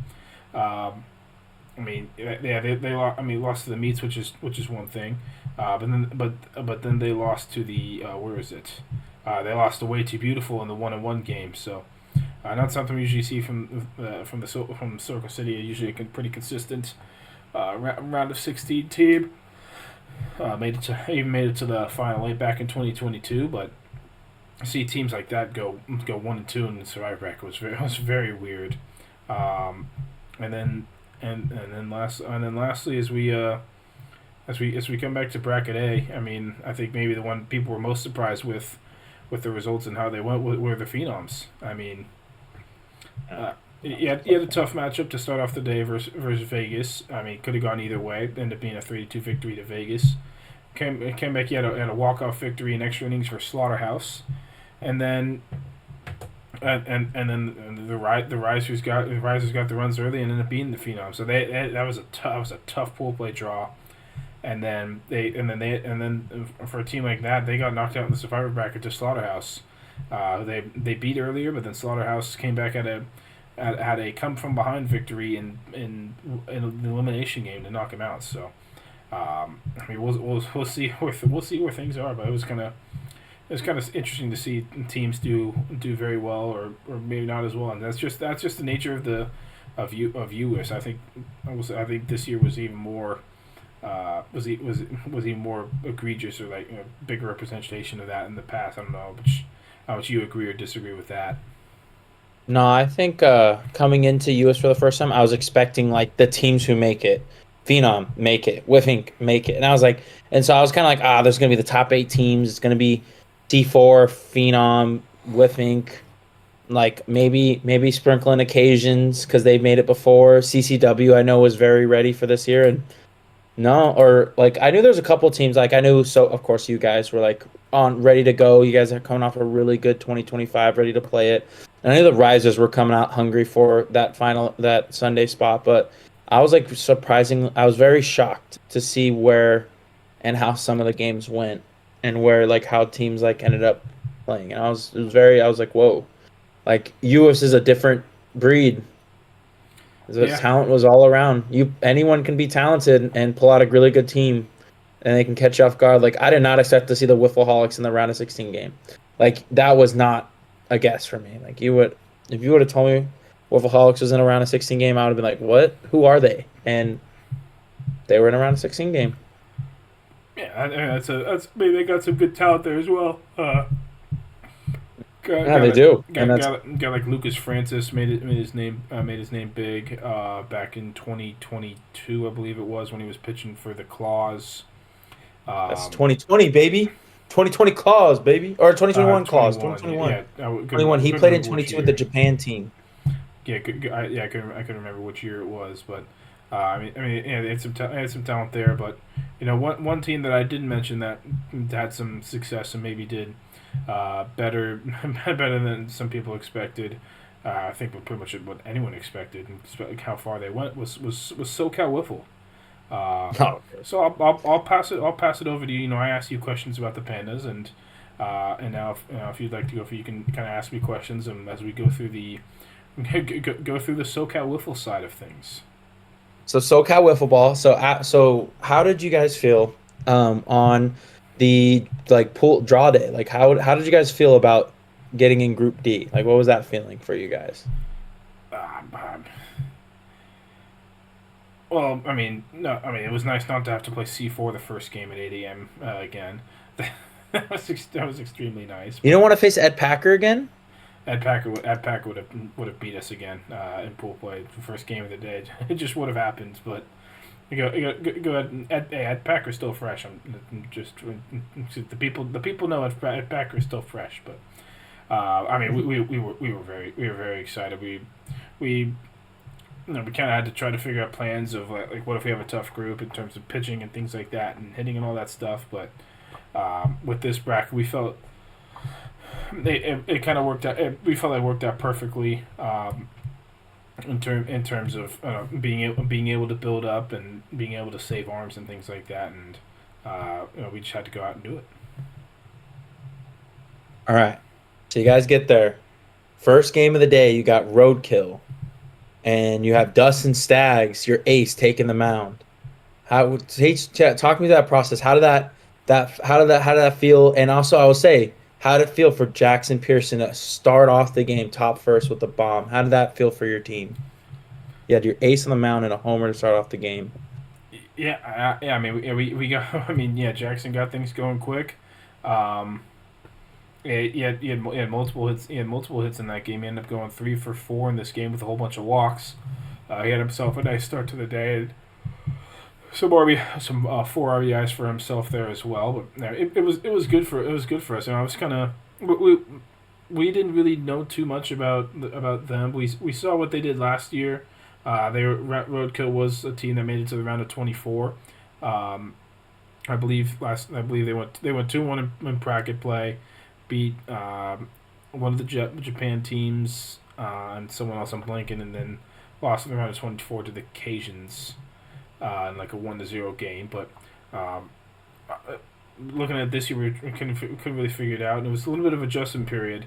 I know myself personally was a little bit adjustment period trying to get used to the pitching because the pitches, it didn't seem like they were moving as well as normal, and then we got to the fourth inning when they put in their other guy and things got back things felt normal for me, and we ended up scoring 9 runs in that fourth inning. Even got Connor into the lineup, and he had a couple hits, and this is pre BLW Connor Jason, where the hitting wasn't as elite as it is right now. So we were mixing stuff in, and the bats got going well, good and well. So we felt like it was a good way for us to start. Dustin, we felt like the first situation for Dustin to throw his game here because it was possible that he wasn't going to throw depending on the matchups and things like that. And with this, he walked 3 in the first inning, had bases loaded. 2 outs, full count, and got out of it, and then shut things down from there. Didn't have any more walks. Only run he gave up was actually he called it his best pitch of the day. It was a high and in slider that got taken to center field for a home run. But other than that, one other hit for Roadkill and 9 for us. 13-1 score. We'll take it. It was a good way to start off the day and good run difference and. It would have been nice to have the 0, but we'll take the 1 for the runs against. That's fantastic. See, I know Dustin's had an ace-like performance. I know that was a very big key for you guys. So for you personally, that you hit a homer, I think in the 3rd inning. So do you feel that was a big factor in igniting your bat for the rest of the day? For me, yeah. I just need to see 1. Go off the bat like that. I'd had a couple other balls in play that were. There was one actually nice defensive play and then one I missed, but I just felt like the pitches were moving. I felt like the pitches weren't moving as they should have. That's the start, and then when the second guy came in, I felt a lot more confident and looked to get things going for the rest of the tournament. Oh, that's perfect. Well then, so after you guys play Roadkill, you guys have a huge offensive performance. Then you guys play the Dragons, who's a team that has had a mixed history with the Uwiffs. Like there's years they made it to the round of 24, round of 16. There's years they don't even make it that far through the Survivor bracket. They came out with a pretty good team. You guys are facing Dougie Baker. You guys are friends with Dougie Baker. You guys are friends with everyone, and Dougie Baker is one of your guys' good friends. How did that feel, kind of getting that second win off of the Dragons, which was a big game to win because 2-0 puts you in a really good spot? Yeah, I mean, we knew we needed this one. This is why we were very happy with that first game draw. We kind of decided it was going to be me to throw pool play as much as possible. So it was me versus Dougie on the mound. I was fresh. I know Dougie was a game in. They had just come off a win versus the Kalamazoo Keggers. And I mean, right away it was a pretty close. It was a pretty close game all the way around. I know Nick Lee had himself a double in the bottom of the first inning. And then the big thing for us was the defense was unreal in this game. Dang it, I was gonna ask that. Dude, you're stealing my question, Steven. All right, I'll save it then. I'll save that. No. I was honestly, I'll just ask you right now. I was just gonna ask. You threw a shutout, but you get a low amount of strikeouts, which isn't a bad thing. But your defense really stepped up. How did that feel to have your defense behind your back, and your guys having good defense? Yeah, I mean, it was huge. I mean, so I struck out the first 2 hitters of the game and the last 2 hitters of the game, Everything else in between was, I struck out the first two. Third one was a double, and then the next 8 hitters in a row were all. It was either like pop ups, ground outs, or line drives. And I mean, we got to see the 6'5" height and length advantage of Connor Chase over at first base. He had about 3 or 4 outstanding plays that to keep the momentum down. Jackson had a catch in center. I had a pretty nice comebacker catch off Dougie where I was 3-0 on him, went back to 3-2, and then got that out. Was nice, but I felt like I was throwing pretty well. It just felt like the Dragons. It just kept feeling like they just kept putting the ball in play. And it's just like, I mean, luckily we kept making the plays because it was. I mean, another day maybe they score 3 or 4 runs. I mean, who knows? But defense was great. I felt like I pitched pretty well, and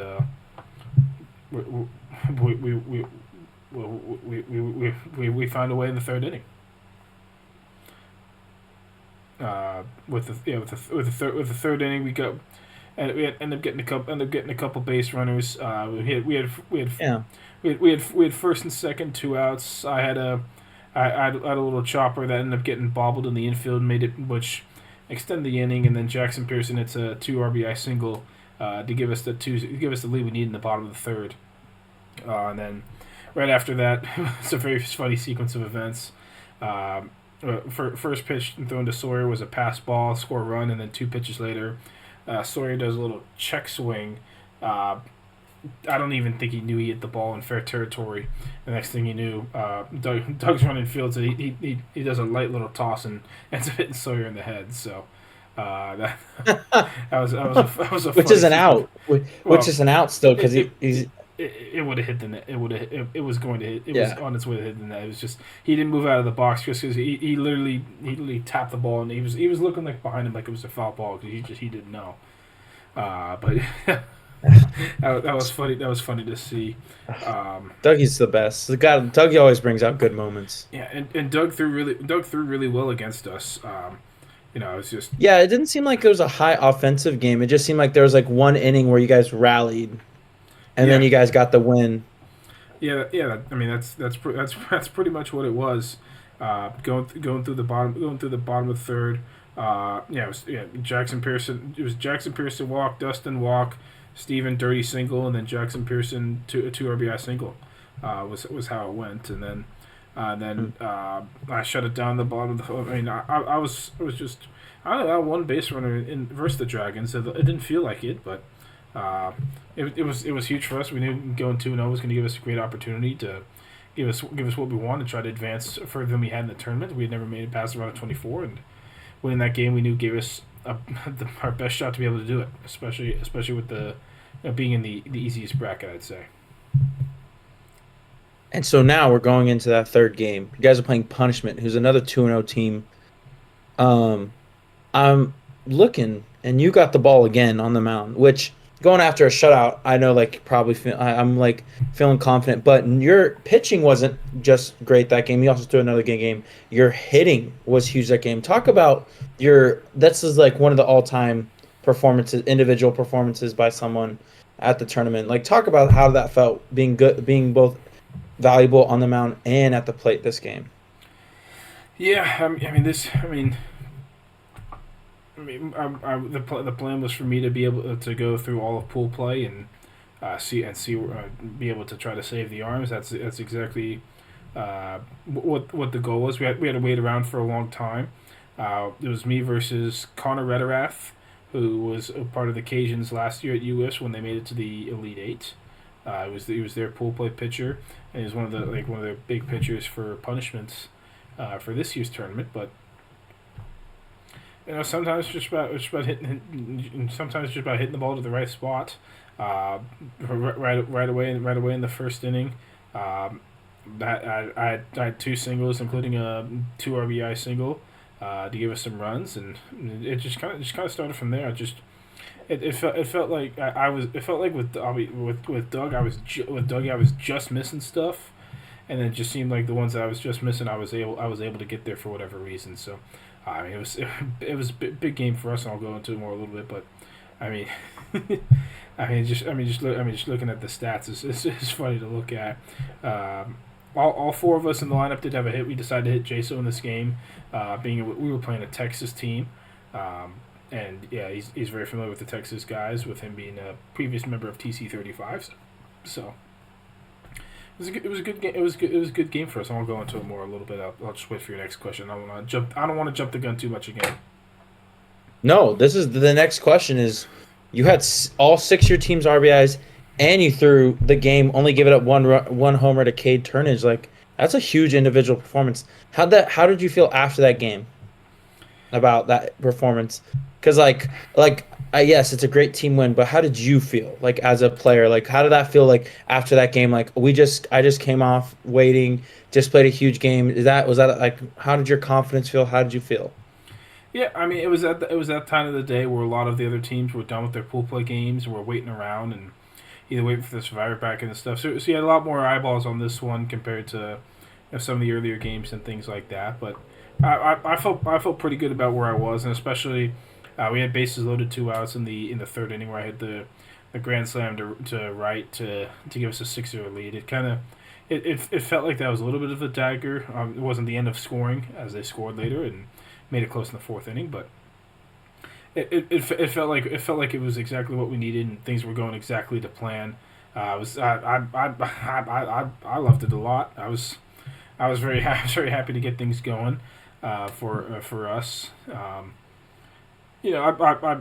especially in pool play. I've always kind of felt this with any team. Is like I feel like if I'm the best player, then we're gonna have a shot to win, to win any game we play. So, especially with a little bit more at least that was like more like I think I still like the underrated or unknown one, where it's like obviously you have a guy like Connor Jaso, who everybody knows. You have Jackson and Sawyer, who have been known for years in the community.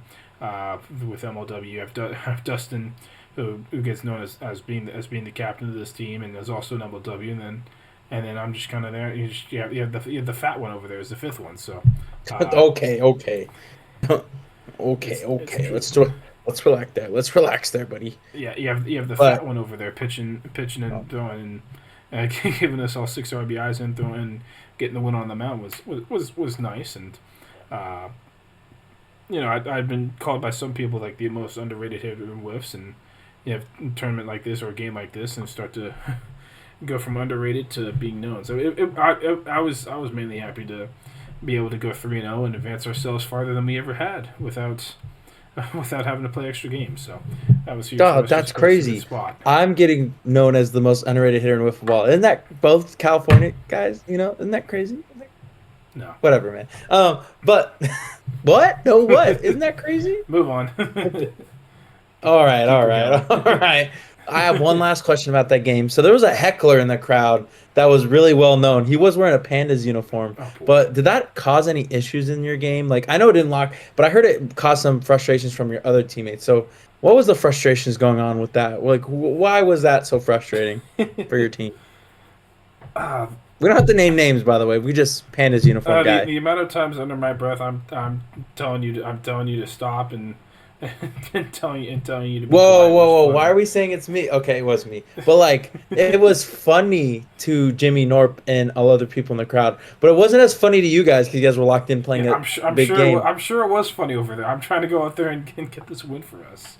I'm out. Well, I was more yelling at Sawyer to play defense. I'm out there on the mound, and then I give up the homer in the 3rd inning, and all of a sudden I see Dustin with the mic on his head.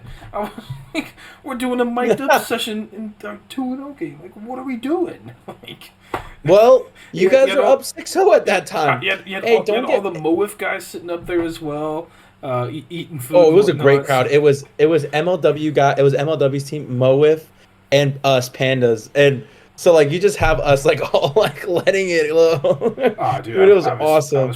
A couple people were like a couple beers deep at that point too. Exactly. It was fantastic. I'm like, it was fantastic. I just want to stay I just want to try to get through this game because I was hurting. all that. I was And you just trying to get did. through it, but we And you got through did. it at Hey, the end. Justin was just trying to get content for you guys. It was all about the content. And I was yelling at Sawyer to play defense because I was messing with Sawyer.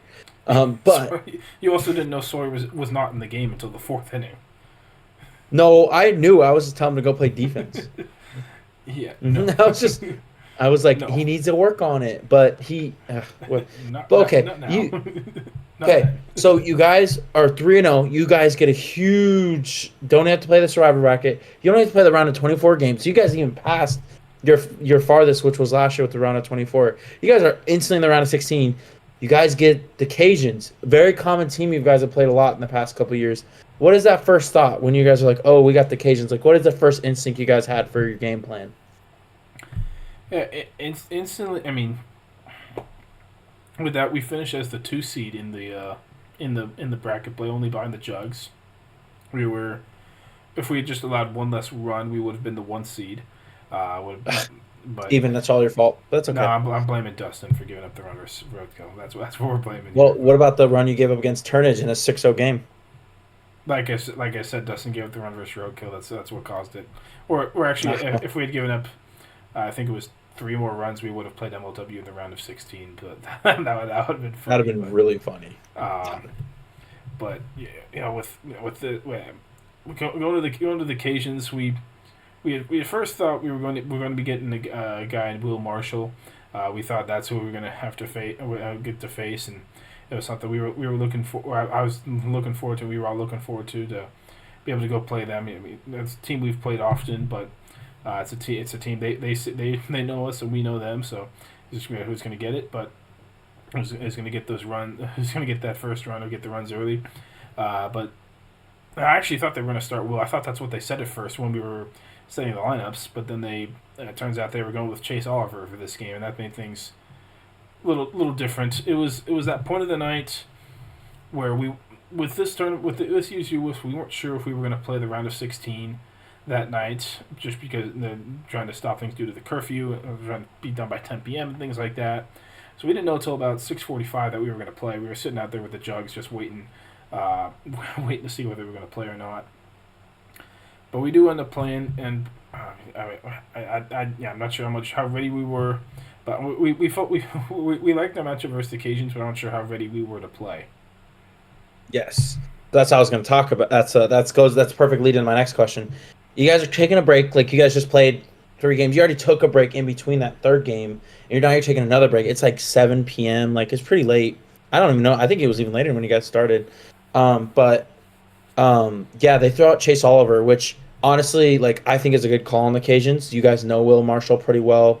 We faced him like a couple times more recently. So with Chase Oliver, it was a very low scoring game. What was going on with the bats? Like what was Chase Oliver throwing? Like what was like your guys' mindset facing him? Yeah, so we had faced Chase at Ma this year. We faced him in Pittsburgh. We were both 2-0 already. We were both 30 through, but we ended up beating Chase 2-0. It was a Sawyer 2-run homer. However, it was a very windy game. With the wind was blowing a lot of different fields, and when we played the Jugs, the wind was blowing, I don't know, maybe like 10 to 15 miles an hour from the pitcher's mound to the zone. So which means the pitchers are not going to move as much because you have the wind pushing with you. The pitchers aren't going to move as much, and seeing the difference in how the pitchers were moving in a much more stable environment like this was something that I know for sure caught me off guard. I think caught a lot of us off guard. I mean Chase was throwing really well against us. We cannot get the bats going it's the first game, at least for me personally, it's the first game since 2023 that I didn't have a hit at Uwiffs, and there's like the individual game because 2024 I had a hit in every single game, and this one was tough. I mean we weren't really warmed up for this. They just come off playing the round of 24. They beaten 6-3 Wiffleball Club. The bats were not ready. Luckily, what was ready was Jackson Pearson's arm. Based off playing the Cajuns, we felt like Jackson was the right way to go, and he gave up a double and a walk the first inning, but after that, he was pretty much unstoppable for the next 3. But yeah, the bats. It was just hard. It was just hard to get them going, especially with Chase had a good mix of stuff, and things were moving weird or funky at times that we just couldn't figure out. So, question mark? Sorry, what did you say? So you said you got no hits. That's the first game in like a year and a half since like in Uwiffs. You didn't get a hit. So is Chase Oliver own you? Question mark. Is Chase Oliver own Big Sexy? Question mark. It's a very important question. I mean, it's like I had 3 hits off of it at Ma, but actually, well, 2 of them were errors. But I had some good hits. Okay. He was. So you guys have a good back and forth. That game he was all over us. Yes. So back and forth exchange. So you guys have a good one, which I'm guessing there's going to be more as you continue playing with football. Okay, next question is, Dustin had a big game. He was on base most of the game. That was huge. What was that feeling where the captain really stepped up? And also going off of that as well, what was the decision to put Jaso in that last inning? Yeah, so we'll kick the. I'll kind of explain this game for the 4th inning on, and I'll kind of explain everything. Perfect. I mean, Dustin was able to get some walks in there, which was nice. We get to the 4th inning. Sawyer led off with a walk, and Dustin hit a bomb, but it was actually just with the end of the cap of his bat. It wasn't with the ball. He swung and missed at a pitch. His red moonshot, the chaos. He had taken the tape off the cap because the cap was having issues of flying off. So I had to take it off to try to get the weight balance. He swung and missed at a pitch. The cap flew over the fence. He didn't touch the ball, but the cap flew over the fence. So hit a bomb there. Then he grabbed Preston Holmes' bat, hit a single, got a first and third with nobody out. So it's like, all right, we're in a good spot. Let's make something happen here. We just need a ball in play or something to get it going. Me and Jackson struck out. First and third, 2 outs, and then we get to the controversy here. Sawyer goes down 0-2, and Chase Oliver is 1 strike away from getting out of the inning. And Chase Oliver, he tries a little like a tailing riser, and just does not get around it. Ends up going behind Sawyer. Ends up what we thought was a pass ball, bringing in a run, making it 1-0 for us, the first run of the game.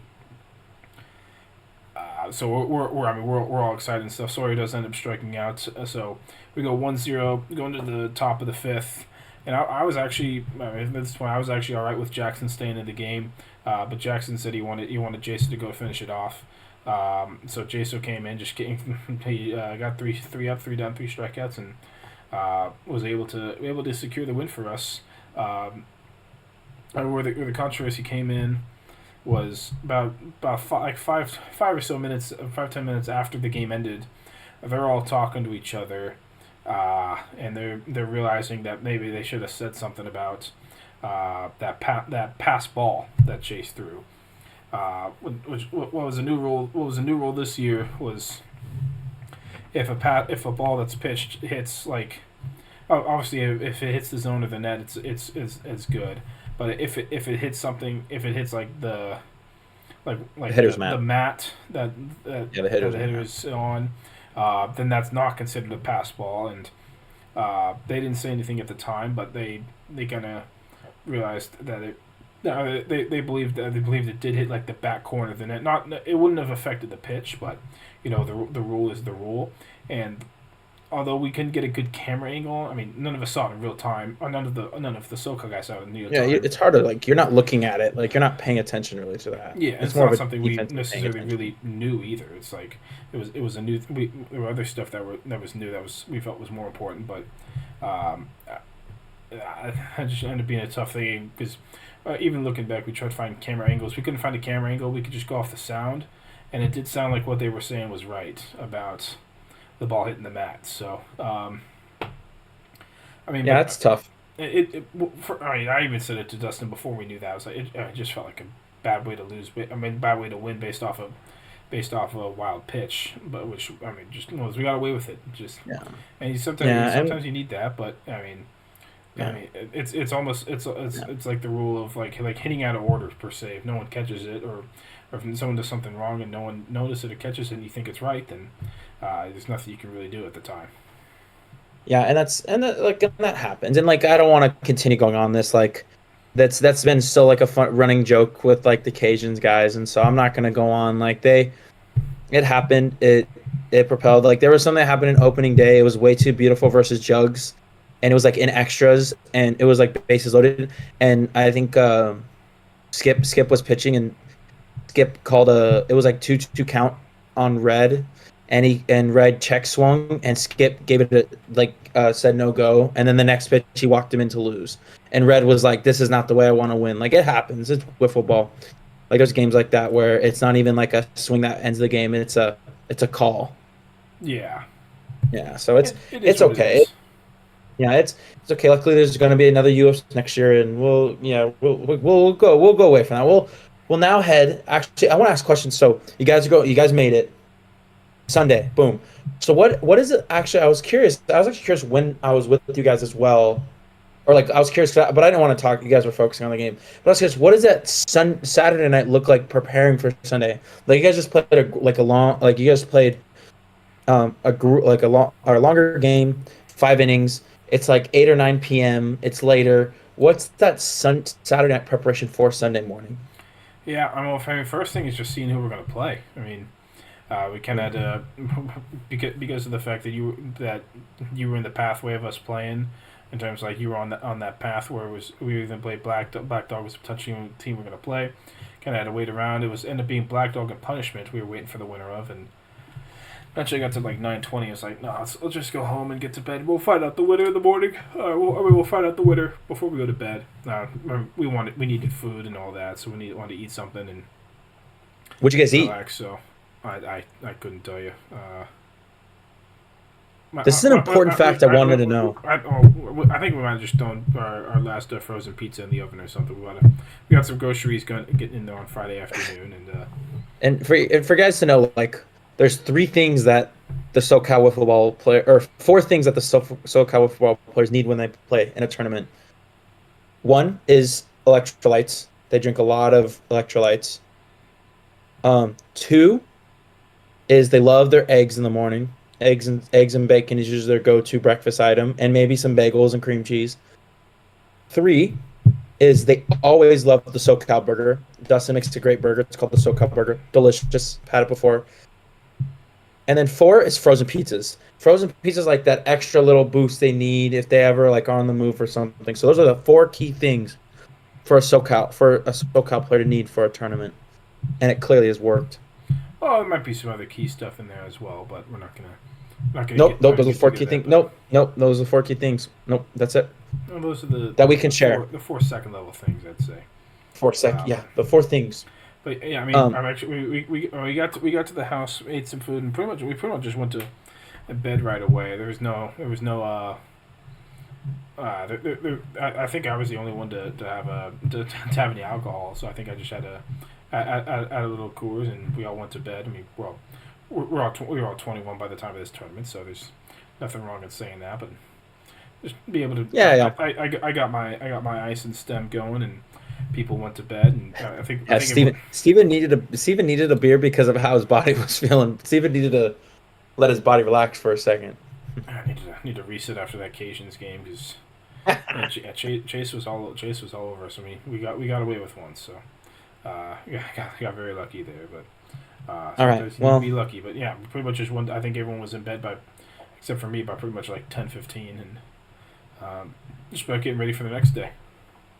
All right, next day comes. Did you guys eat eggs and bacon? I don't know. I don't know what happened. You know, it was also another nice thing about having Justin contributed in making some breakfast each morning as well. That was very nice. Good to know. Well, thank you, Justin. He's not on this segment, but Justin, you'll hear me say thank you. Thank you for making breakfast for this amazing team. But now we get to the field, Black Dog Country Club.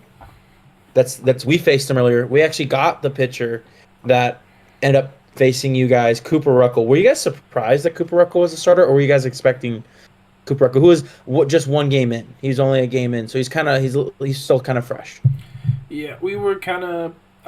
I had two guys. I had two guys in mind.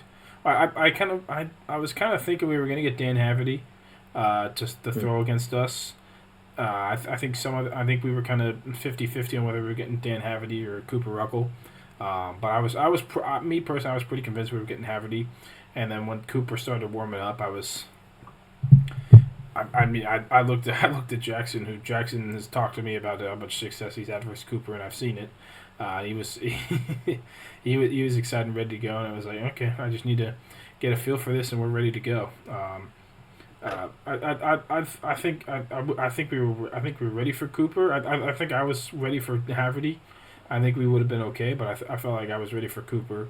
Won some revenge because we played him last year in November at the last Arizona tournament, and that was the last time I really felt like I had no chance until Chase Oliver, but Chase Oliver at Uwiffs, I'll say. That was the last time I really felt like I just didn't understand it, didn't have a chance of what he was throwing and when and all that stuff. So I want to make sure this was different. I talked to Jackson. Jackson talked to me right after that Arizona tournament about stuff about how he sees Coop and this how he can tell what pitch is coming, and that was working really well for me. Just looking the warmest, even my first at bat. So seeing Cooper, I think was good for us. I think we're ready to go.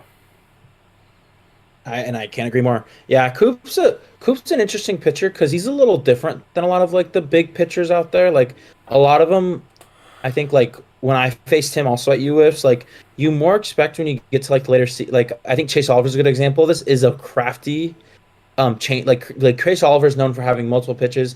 I think I felt the way you're talking about like with Luke Richter. I literally was like, I can't see this dude. Like I have no clue what he's about to throw. He's literally making me feel like I can't hit a wiffle ball anymore in my life. But yeah, Cooper's more of like a hard baller. Like it's all about the velo.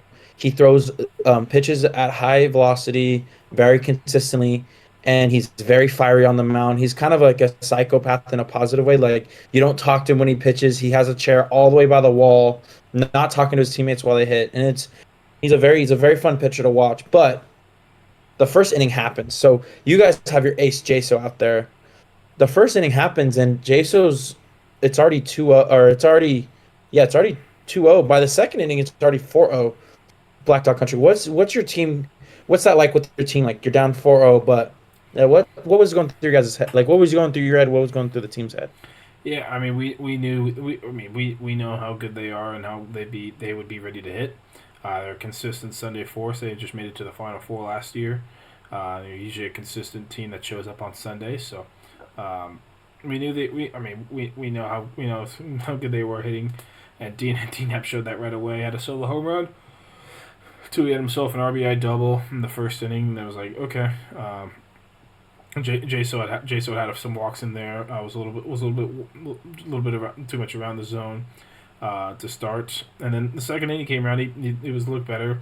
Abity just ripped the ball at me. It looked like I had a chance. I genuinely did not see the ball. It was hit hard. It was roped at me, and then Tui hit the home run to center to make it 4-0. Like, you know, kind of almost felt that it was like similar with occasions where it's like if someone said it was like, it's like okay, it's like maybe some like the Wiffle gods are saying like maybe it's just not your time right now. Maybe with some more experience and stuff, you guys will be good. But different story. Different story. Then the bottom of the second came around for us. But tell me about that bottom of the second, Steven. Yeah, I mean, so we decided to go with Connor also hitting in this game, and let Sawyer be able to try to rest, relax, and get ready for the semifinal game if we were to make it there, or we can also sub in as well as later if Jason wanted to, because Jason was also dealing with some health stuff where, as of 3 weeks before the tournament, we were looking for a replacement for him just because we didn't think he was going to go. We saw him in the middle of playoffs. That was kind of the test of whether he was going to be able to go with us to Uwiffs or not. And then pitching 8 innings, only allowing 2 base runners with both of them being walks. It was like, yeah, he's good. So yeah, we just need to. He led off. He had a walk for us in that bottom of the second. Dustin also had a walk, And it was like, all right, we need to get something going here. We need to try to find a way to capitalize on these runs, and you gotta make the.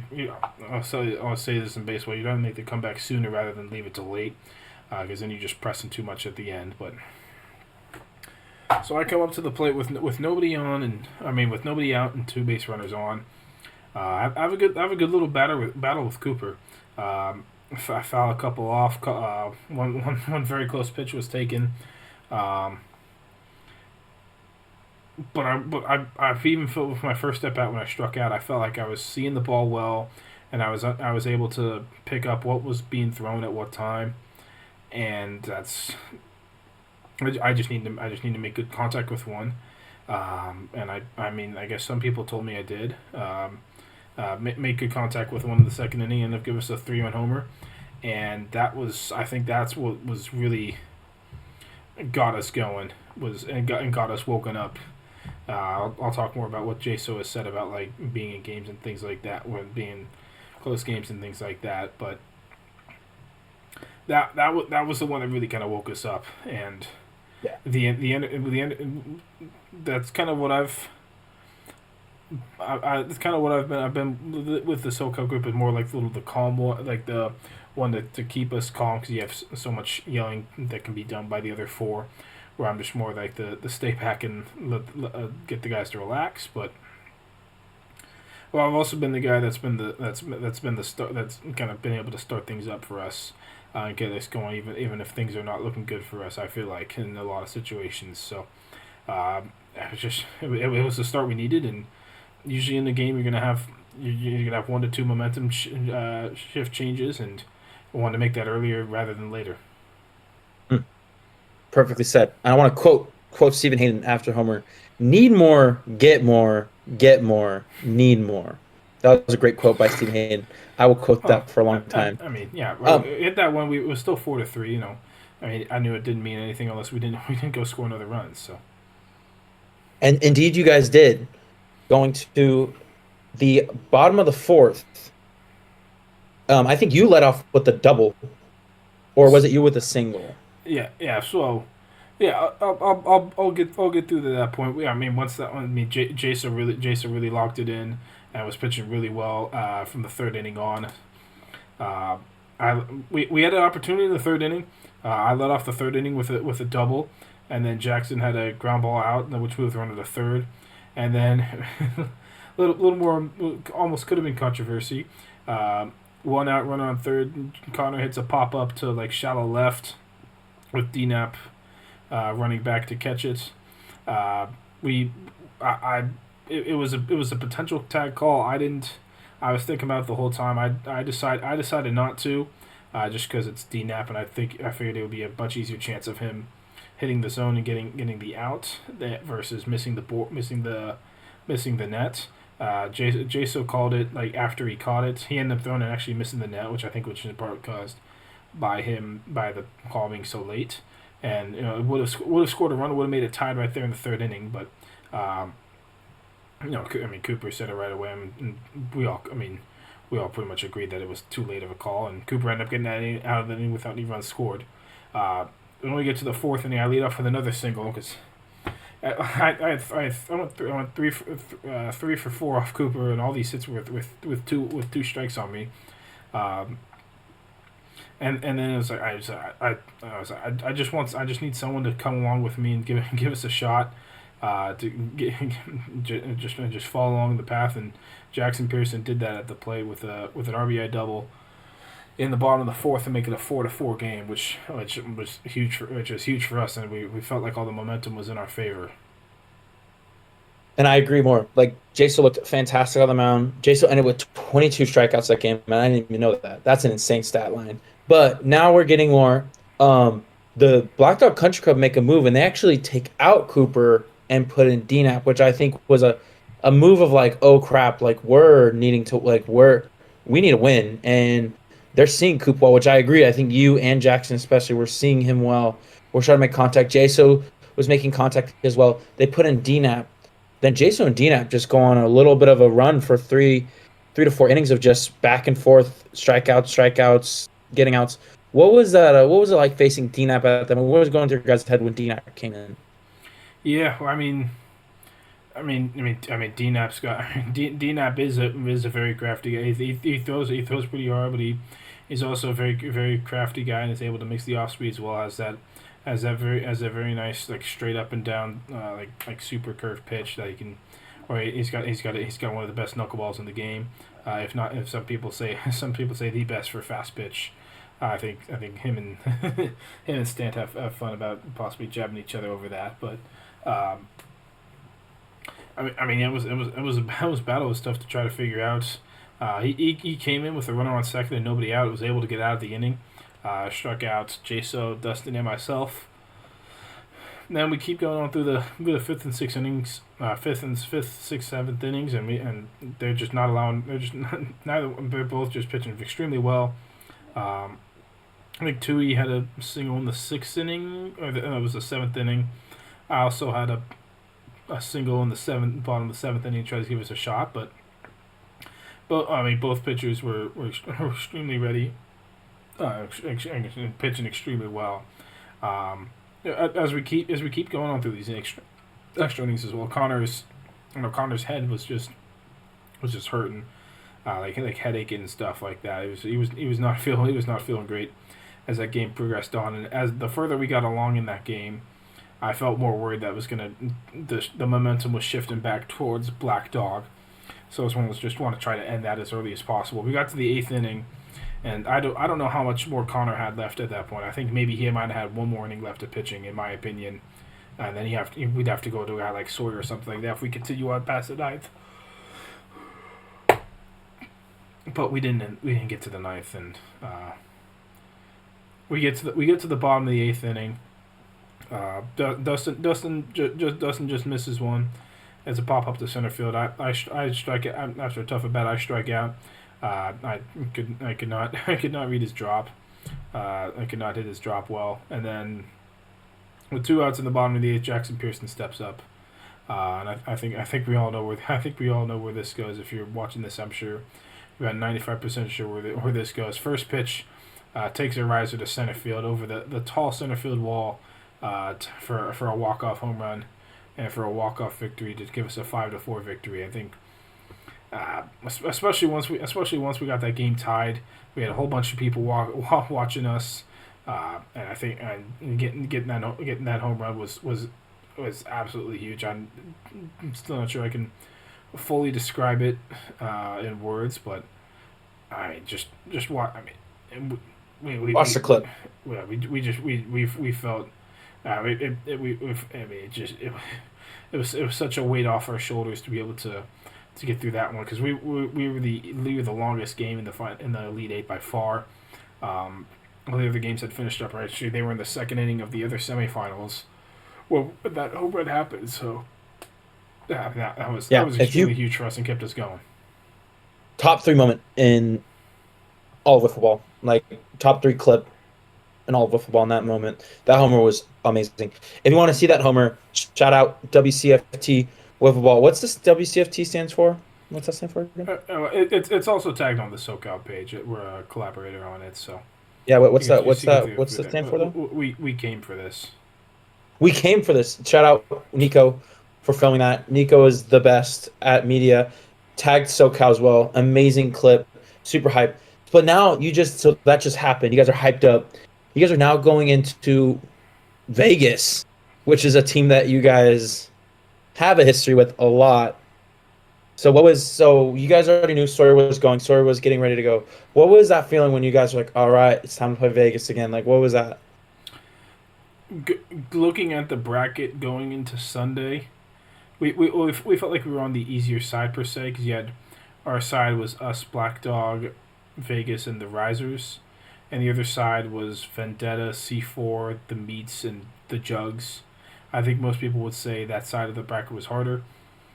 For us, I genuinely felt this way. I felt like if we beat Black Dog, we were gonna beat whoever won that Risers Vegas game. I just felt confident enough versus either team that we'd be able to we get that. I felt like our hardest challenge was that versus Black Dog, And once we got through them, I felt like we were.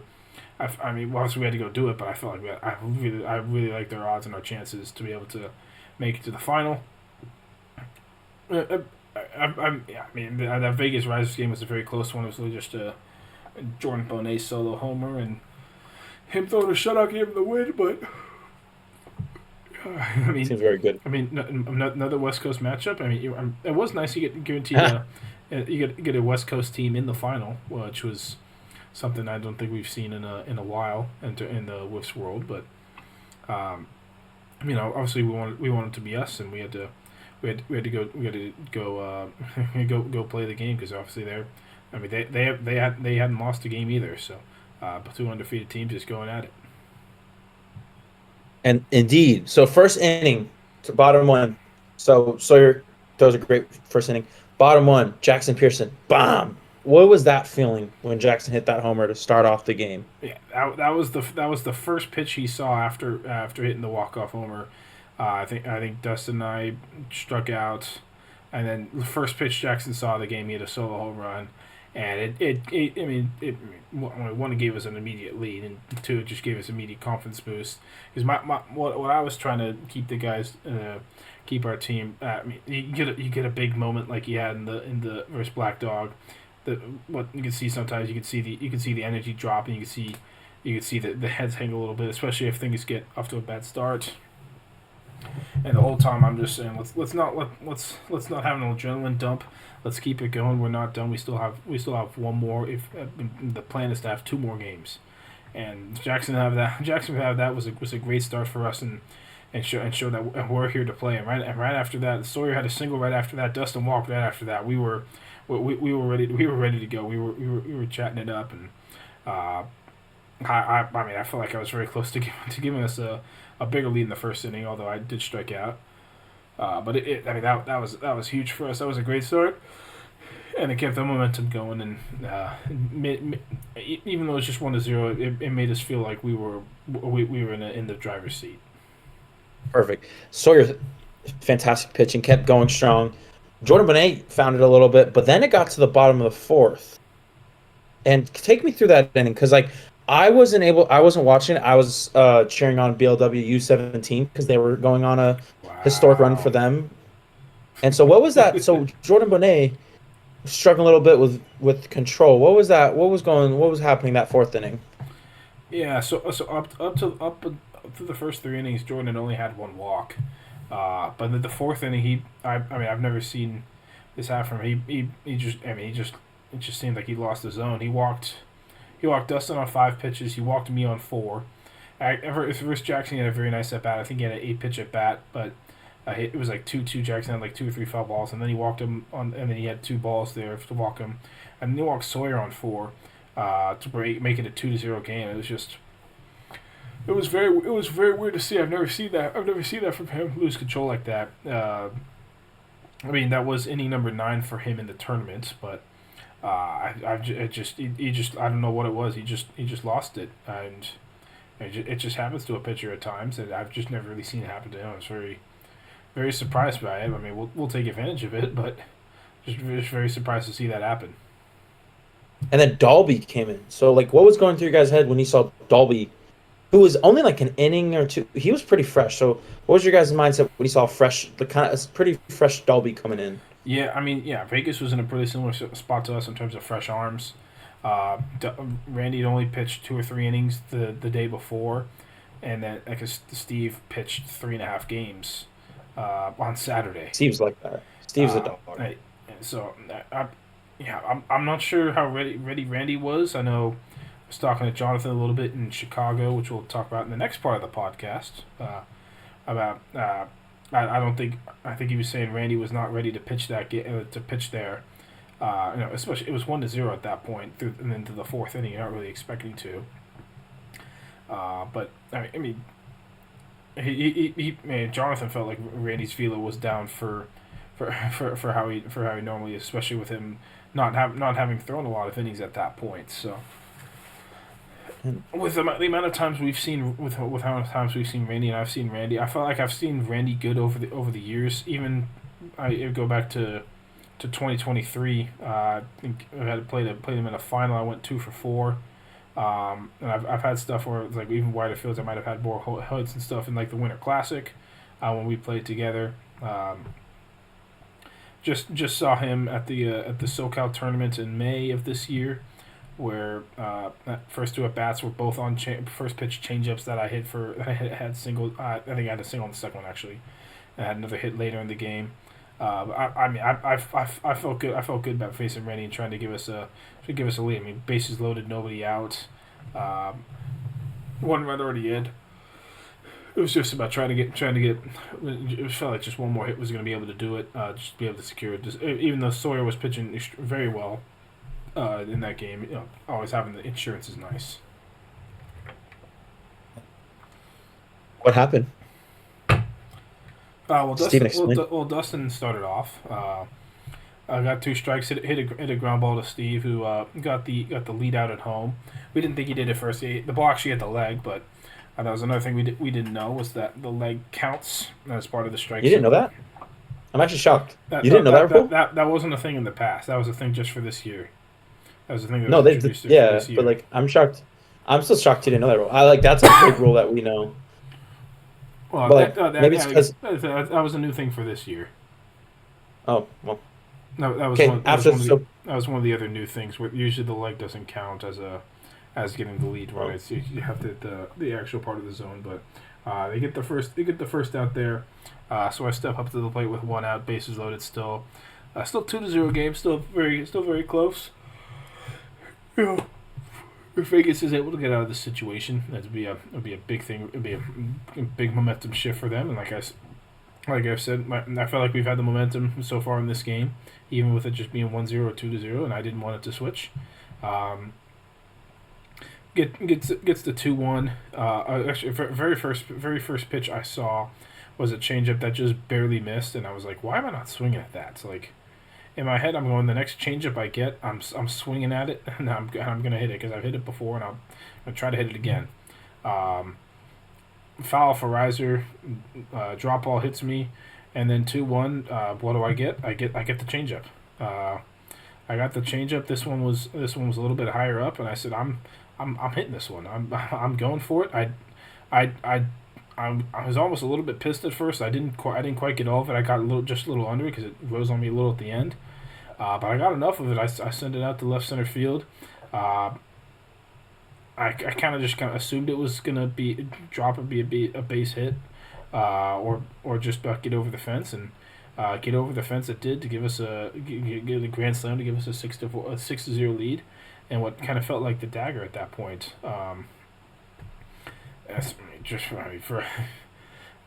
For us to be on a first ever Sunday and be able to have a moment like that we did versus Black Dog, and then for me to have a moment like that versus Vegas, it felt very cool, and we just had to go out there and try to finish the job, see if we can score any more. And then Sawyer, after that, finished the job. He threw a no-hitter, which was huge, especially because Vegas, you guys actually played Vegas earlier this year, and Sawyer came out to California in the Socal Summer Classic. You guys actually faced each other and had a Sawyer versus Jordan Bunny matchup, and you guys won.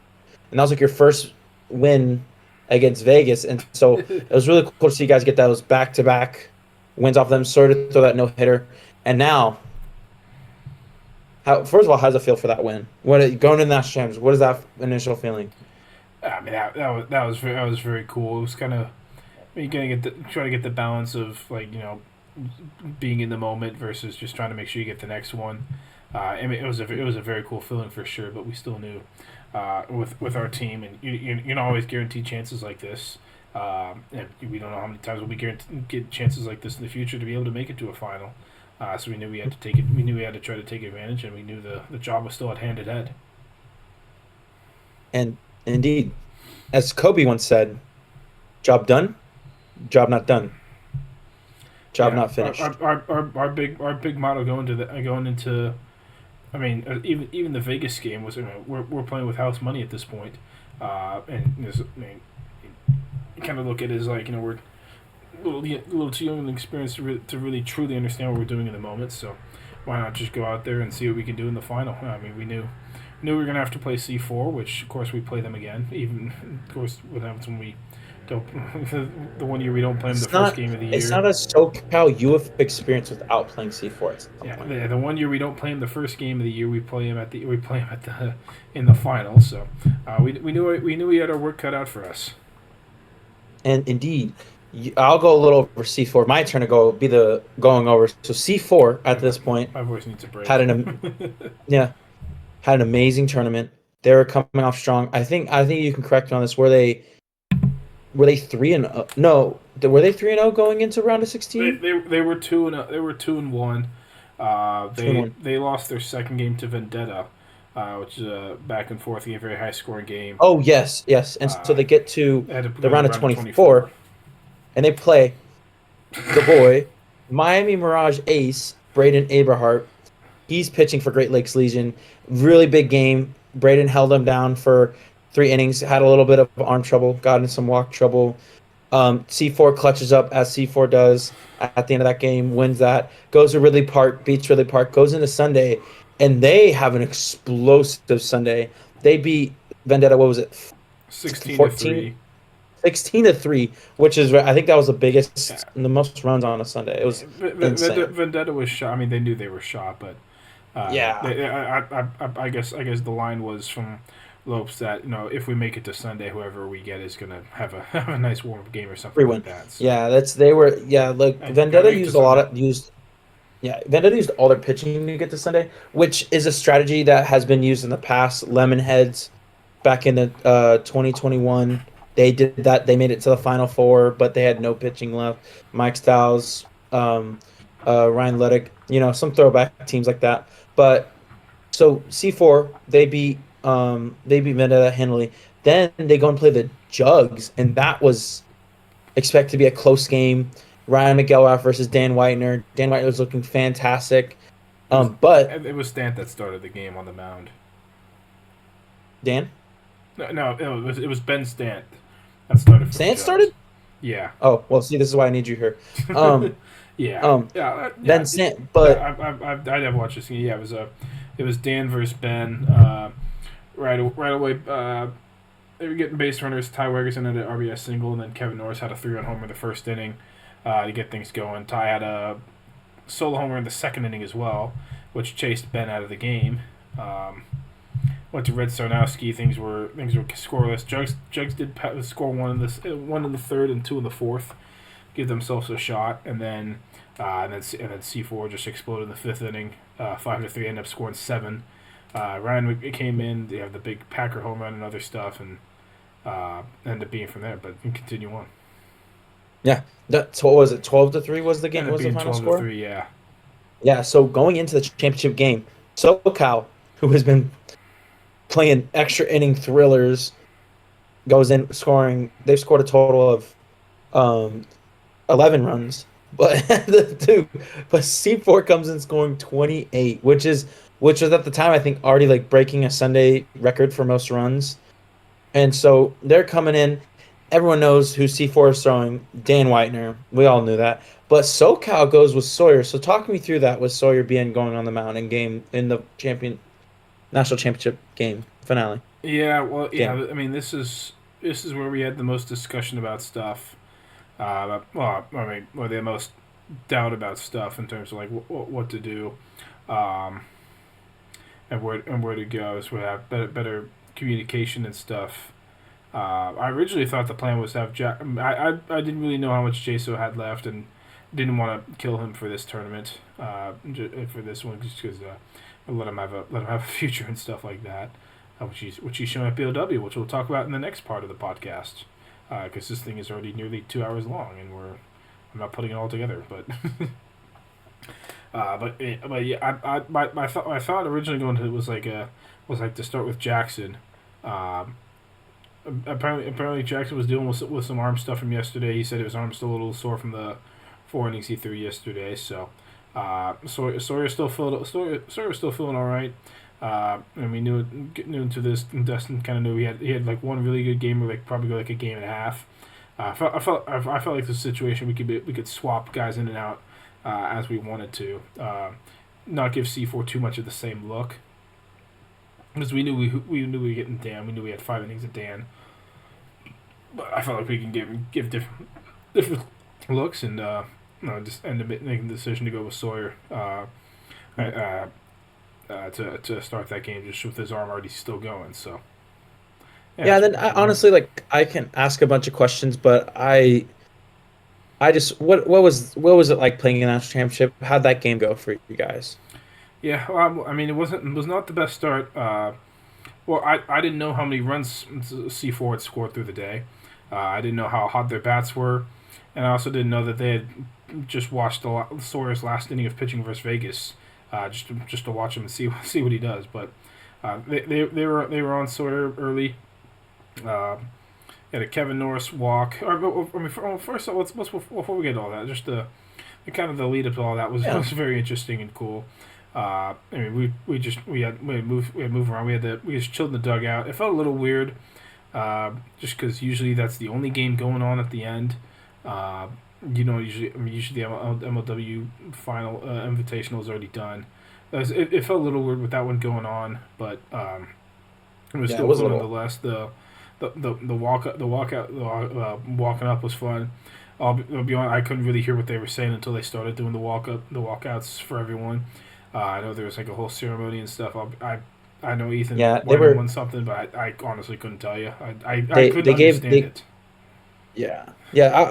Well, I remember it. They gave Ethan Weiner Man of the Year in the Wiffleball community because of his mom passing, and that even with his mom passing, he stayed strong and was able to help out with filming and be still super involved in a lot of leagues. So shout out Ethan Weiner. We love you, bro. You're the best. Absolutely. It wasn't. I couldn't understand what was being said over the loudspeakers. So you guys were focused on the game. Yeah, you guys were focused on the game. No, that was just a big sentimental. Rob Landrew gave him a golden stick bat that said Ethan Weiner. It was a very special. Rob Landrew is a close friend of Ethan's, and so it was a very sentimental moment. And they had a shout out. I think someone recently passed as well in the Wiffleball community, so they also have made a video for him. But then they announced your guys' name, and then it was game time. So just you go for it, Steve. I don't want to. Yeah, that was cool being able to walk out for a game like that and be in a situation. We were in the United Wiffleball era. We were only the 7th ever team to make it to the final, which was very cool for us. Obviously, had some guys repeat making it to the final. Jugs making it to the final at that point for the previous 4 years in a row. Other teams, the Usual Suspects made it multiple times. Black Dog, the Meats, and then C4 was just in it last year. As and the Phenoms in 2022. So that's the kind of teams we were joining and making it to the final. So very cool experience. But we knew we had to try to do a job. It didn't start off too good for us. Had a Kevin Norris walk. Packer had Ed Packer, who's probably the best hitter at Uwiffs this year in terms of what he did. He had an RBI double that I think the grass messed him up. Otherwise, I think he had a double play. It was ripped. It was a bit out of chest level, but however, Dustin's hands were right here, and it just bounced off his chest or something, and being for a double. Johnny Costa then it's a 2-run homer, and it's not a great start for us. But Sawyer does get out of the first inning, and it's only 3-0, which we just came back from 4-0 versus Black Dog, so we felt like anything was possible. We still felt like it was confident. Dan's still chucking. I think a big thing was Dan didn't have to pitch that game versus Vendetta. I think if he did, I think he would have been a lot more tired, but they mercied Vendetta and tied through that game. It was only 2 innings, so Dan was still chucking. Dustin strikes out. I just missed one. Just coming off the end of the bat, pop out, and a first pitch, another first pitch to Jackson Pearson, another first pitch of the game. It's a solo shot to right field to give us cut the deficit to 2. He said it was basically like an MLW type pitch, or like that slide like a slide drop that just broke to the top part of the zone. And he just went with it and took it to right field, and it hit a very high pop up. It went up going over the net, so gave us some confidence. Sawyer walked, Dustin walked, and it's another situation. It's like we need to capitalize. We need runs, and it's still a long game. It's only the first inning, and it's already 3-1. I get a 2-1 count. I take an inside riser, past Packer, for a clean single. Give us make it now 3-2. We feel like we're right in there. And then Jackson strikes out on a tough pitch. It just clips the zone. And it's like 3-2. It's like, all right, hey, we feel like we got a shot. We need to keep scoring. We felt like we could. Sawyer shuts it down. It's 1-2-3 in the top of the second, and then bottom of the second. First two guys get out. I walk, and then Jackson just misses one, ends up popping out to end the inning. Which then leads us to the third inning, which was where things kind of fell apart for us. The plan originally was for Sawyer to go 2 innings, and then switch over to a guy like Jackson or Jaso. With him throwing the 1-2-3 inning, Dustin felt confident having him go out for the third.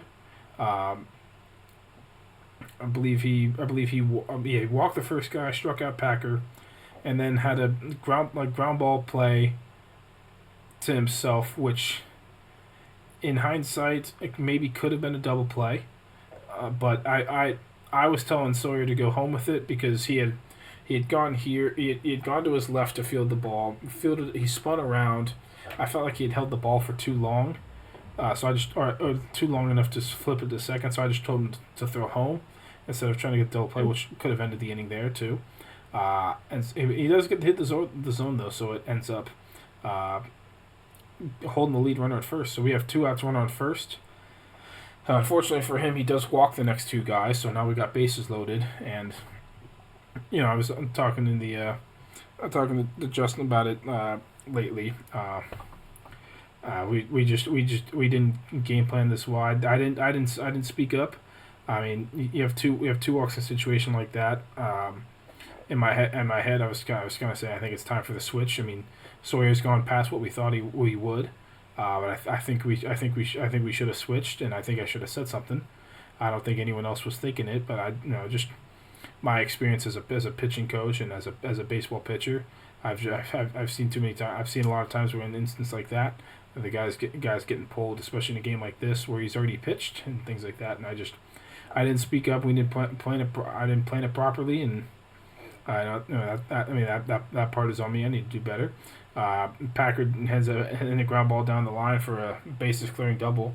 Make it 6-2, and then Johnny hits a single right away. I don't think we were even ready to field, so he just kind of threw the ball and Costa hit the first pitch for a RBI single, made it 7-2, and at that point it just felt like, oh boy, like.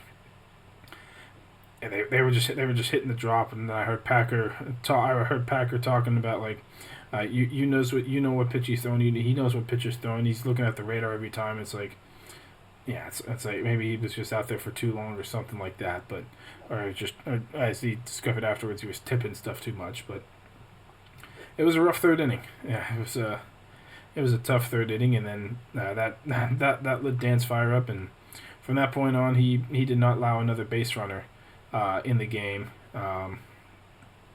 We brought in and this is what I felt like could have changed the momentum. Was like I said, me.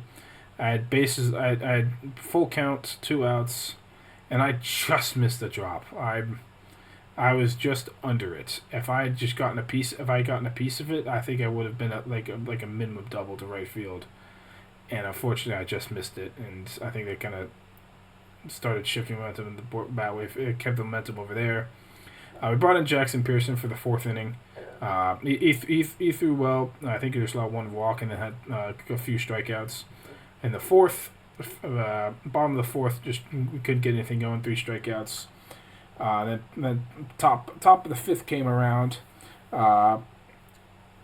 Jackson was throwing. I noticed the second to last batter Jackson was throwing. I could hear him grunting a little extra in pain. It was like trying to make sure he's okay. And even a game like this, he's like, we don't need to let everything out like that, because we still got guys who'd be able to throw and get a couple outs and stuff, and it's not worth the injury.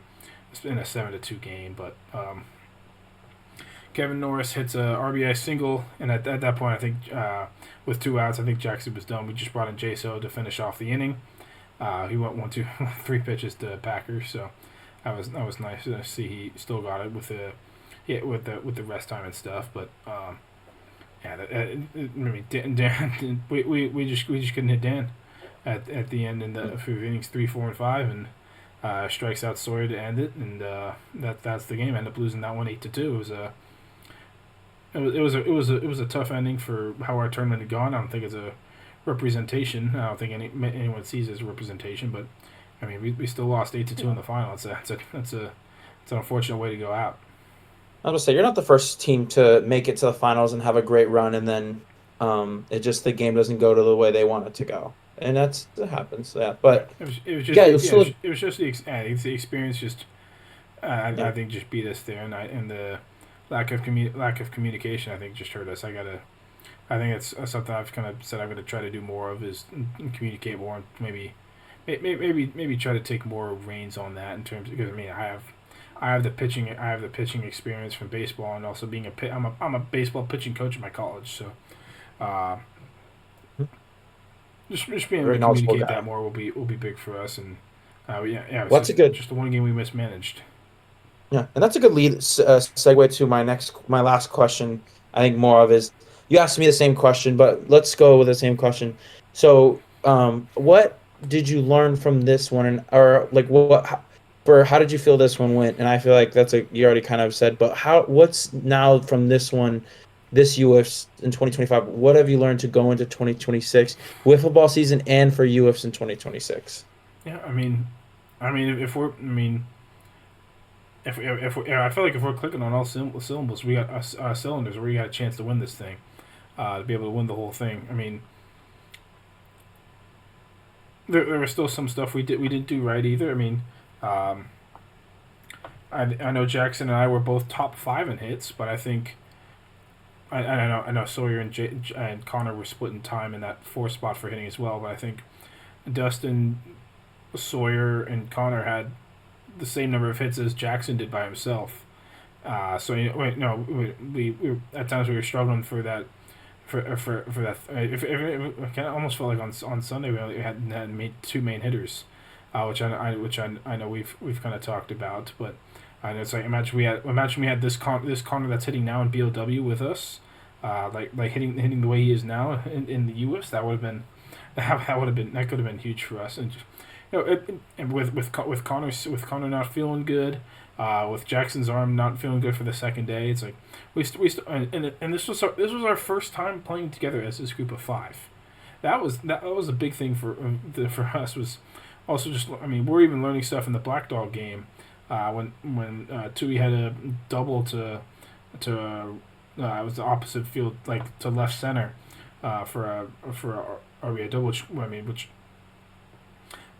we were just trying to figure where to play a guy like Jace who throws that hard, which you probably want to play him a little bit more with the opposite side. But it was our first tournament together, with the group we have together. Where we felt very close throughout this whole tournament, and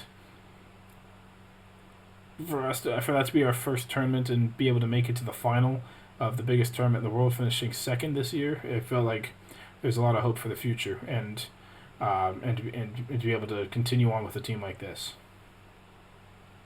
And I agree 100%.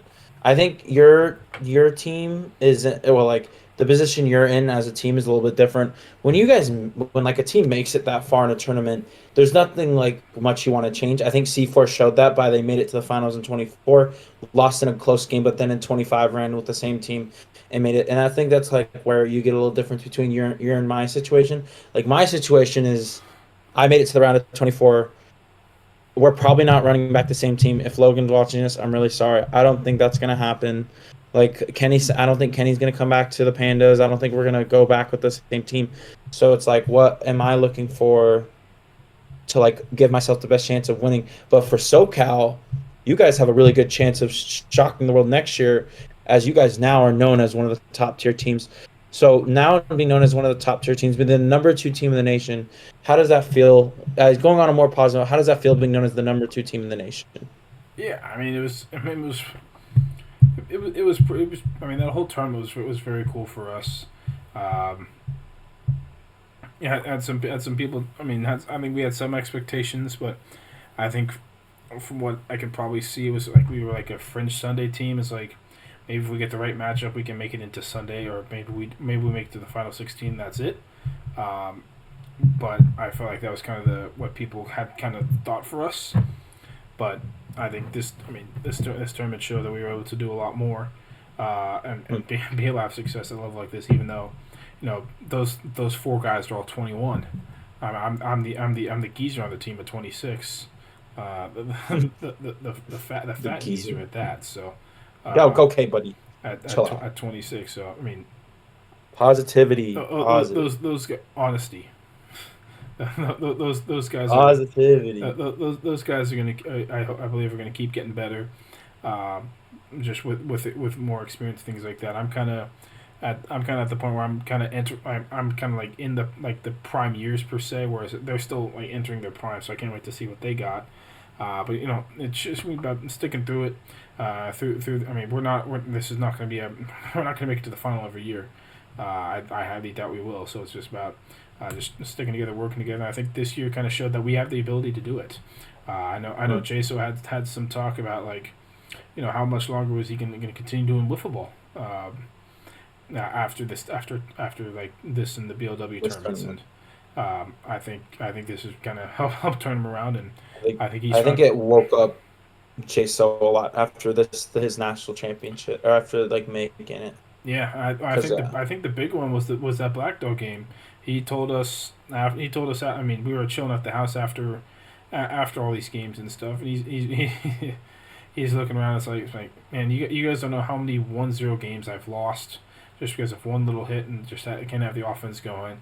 And he goes, well, we just came back from a game. I gave up 4 runs, and we came back and won.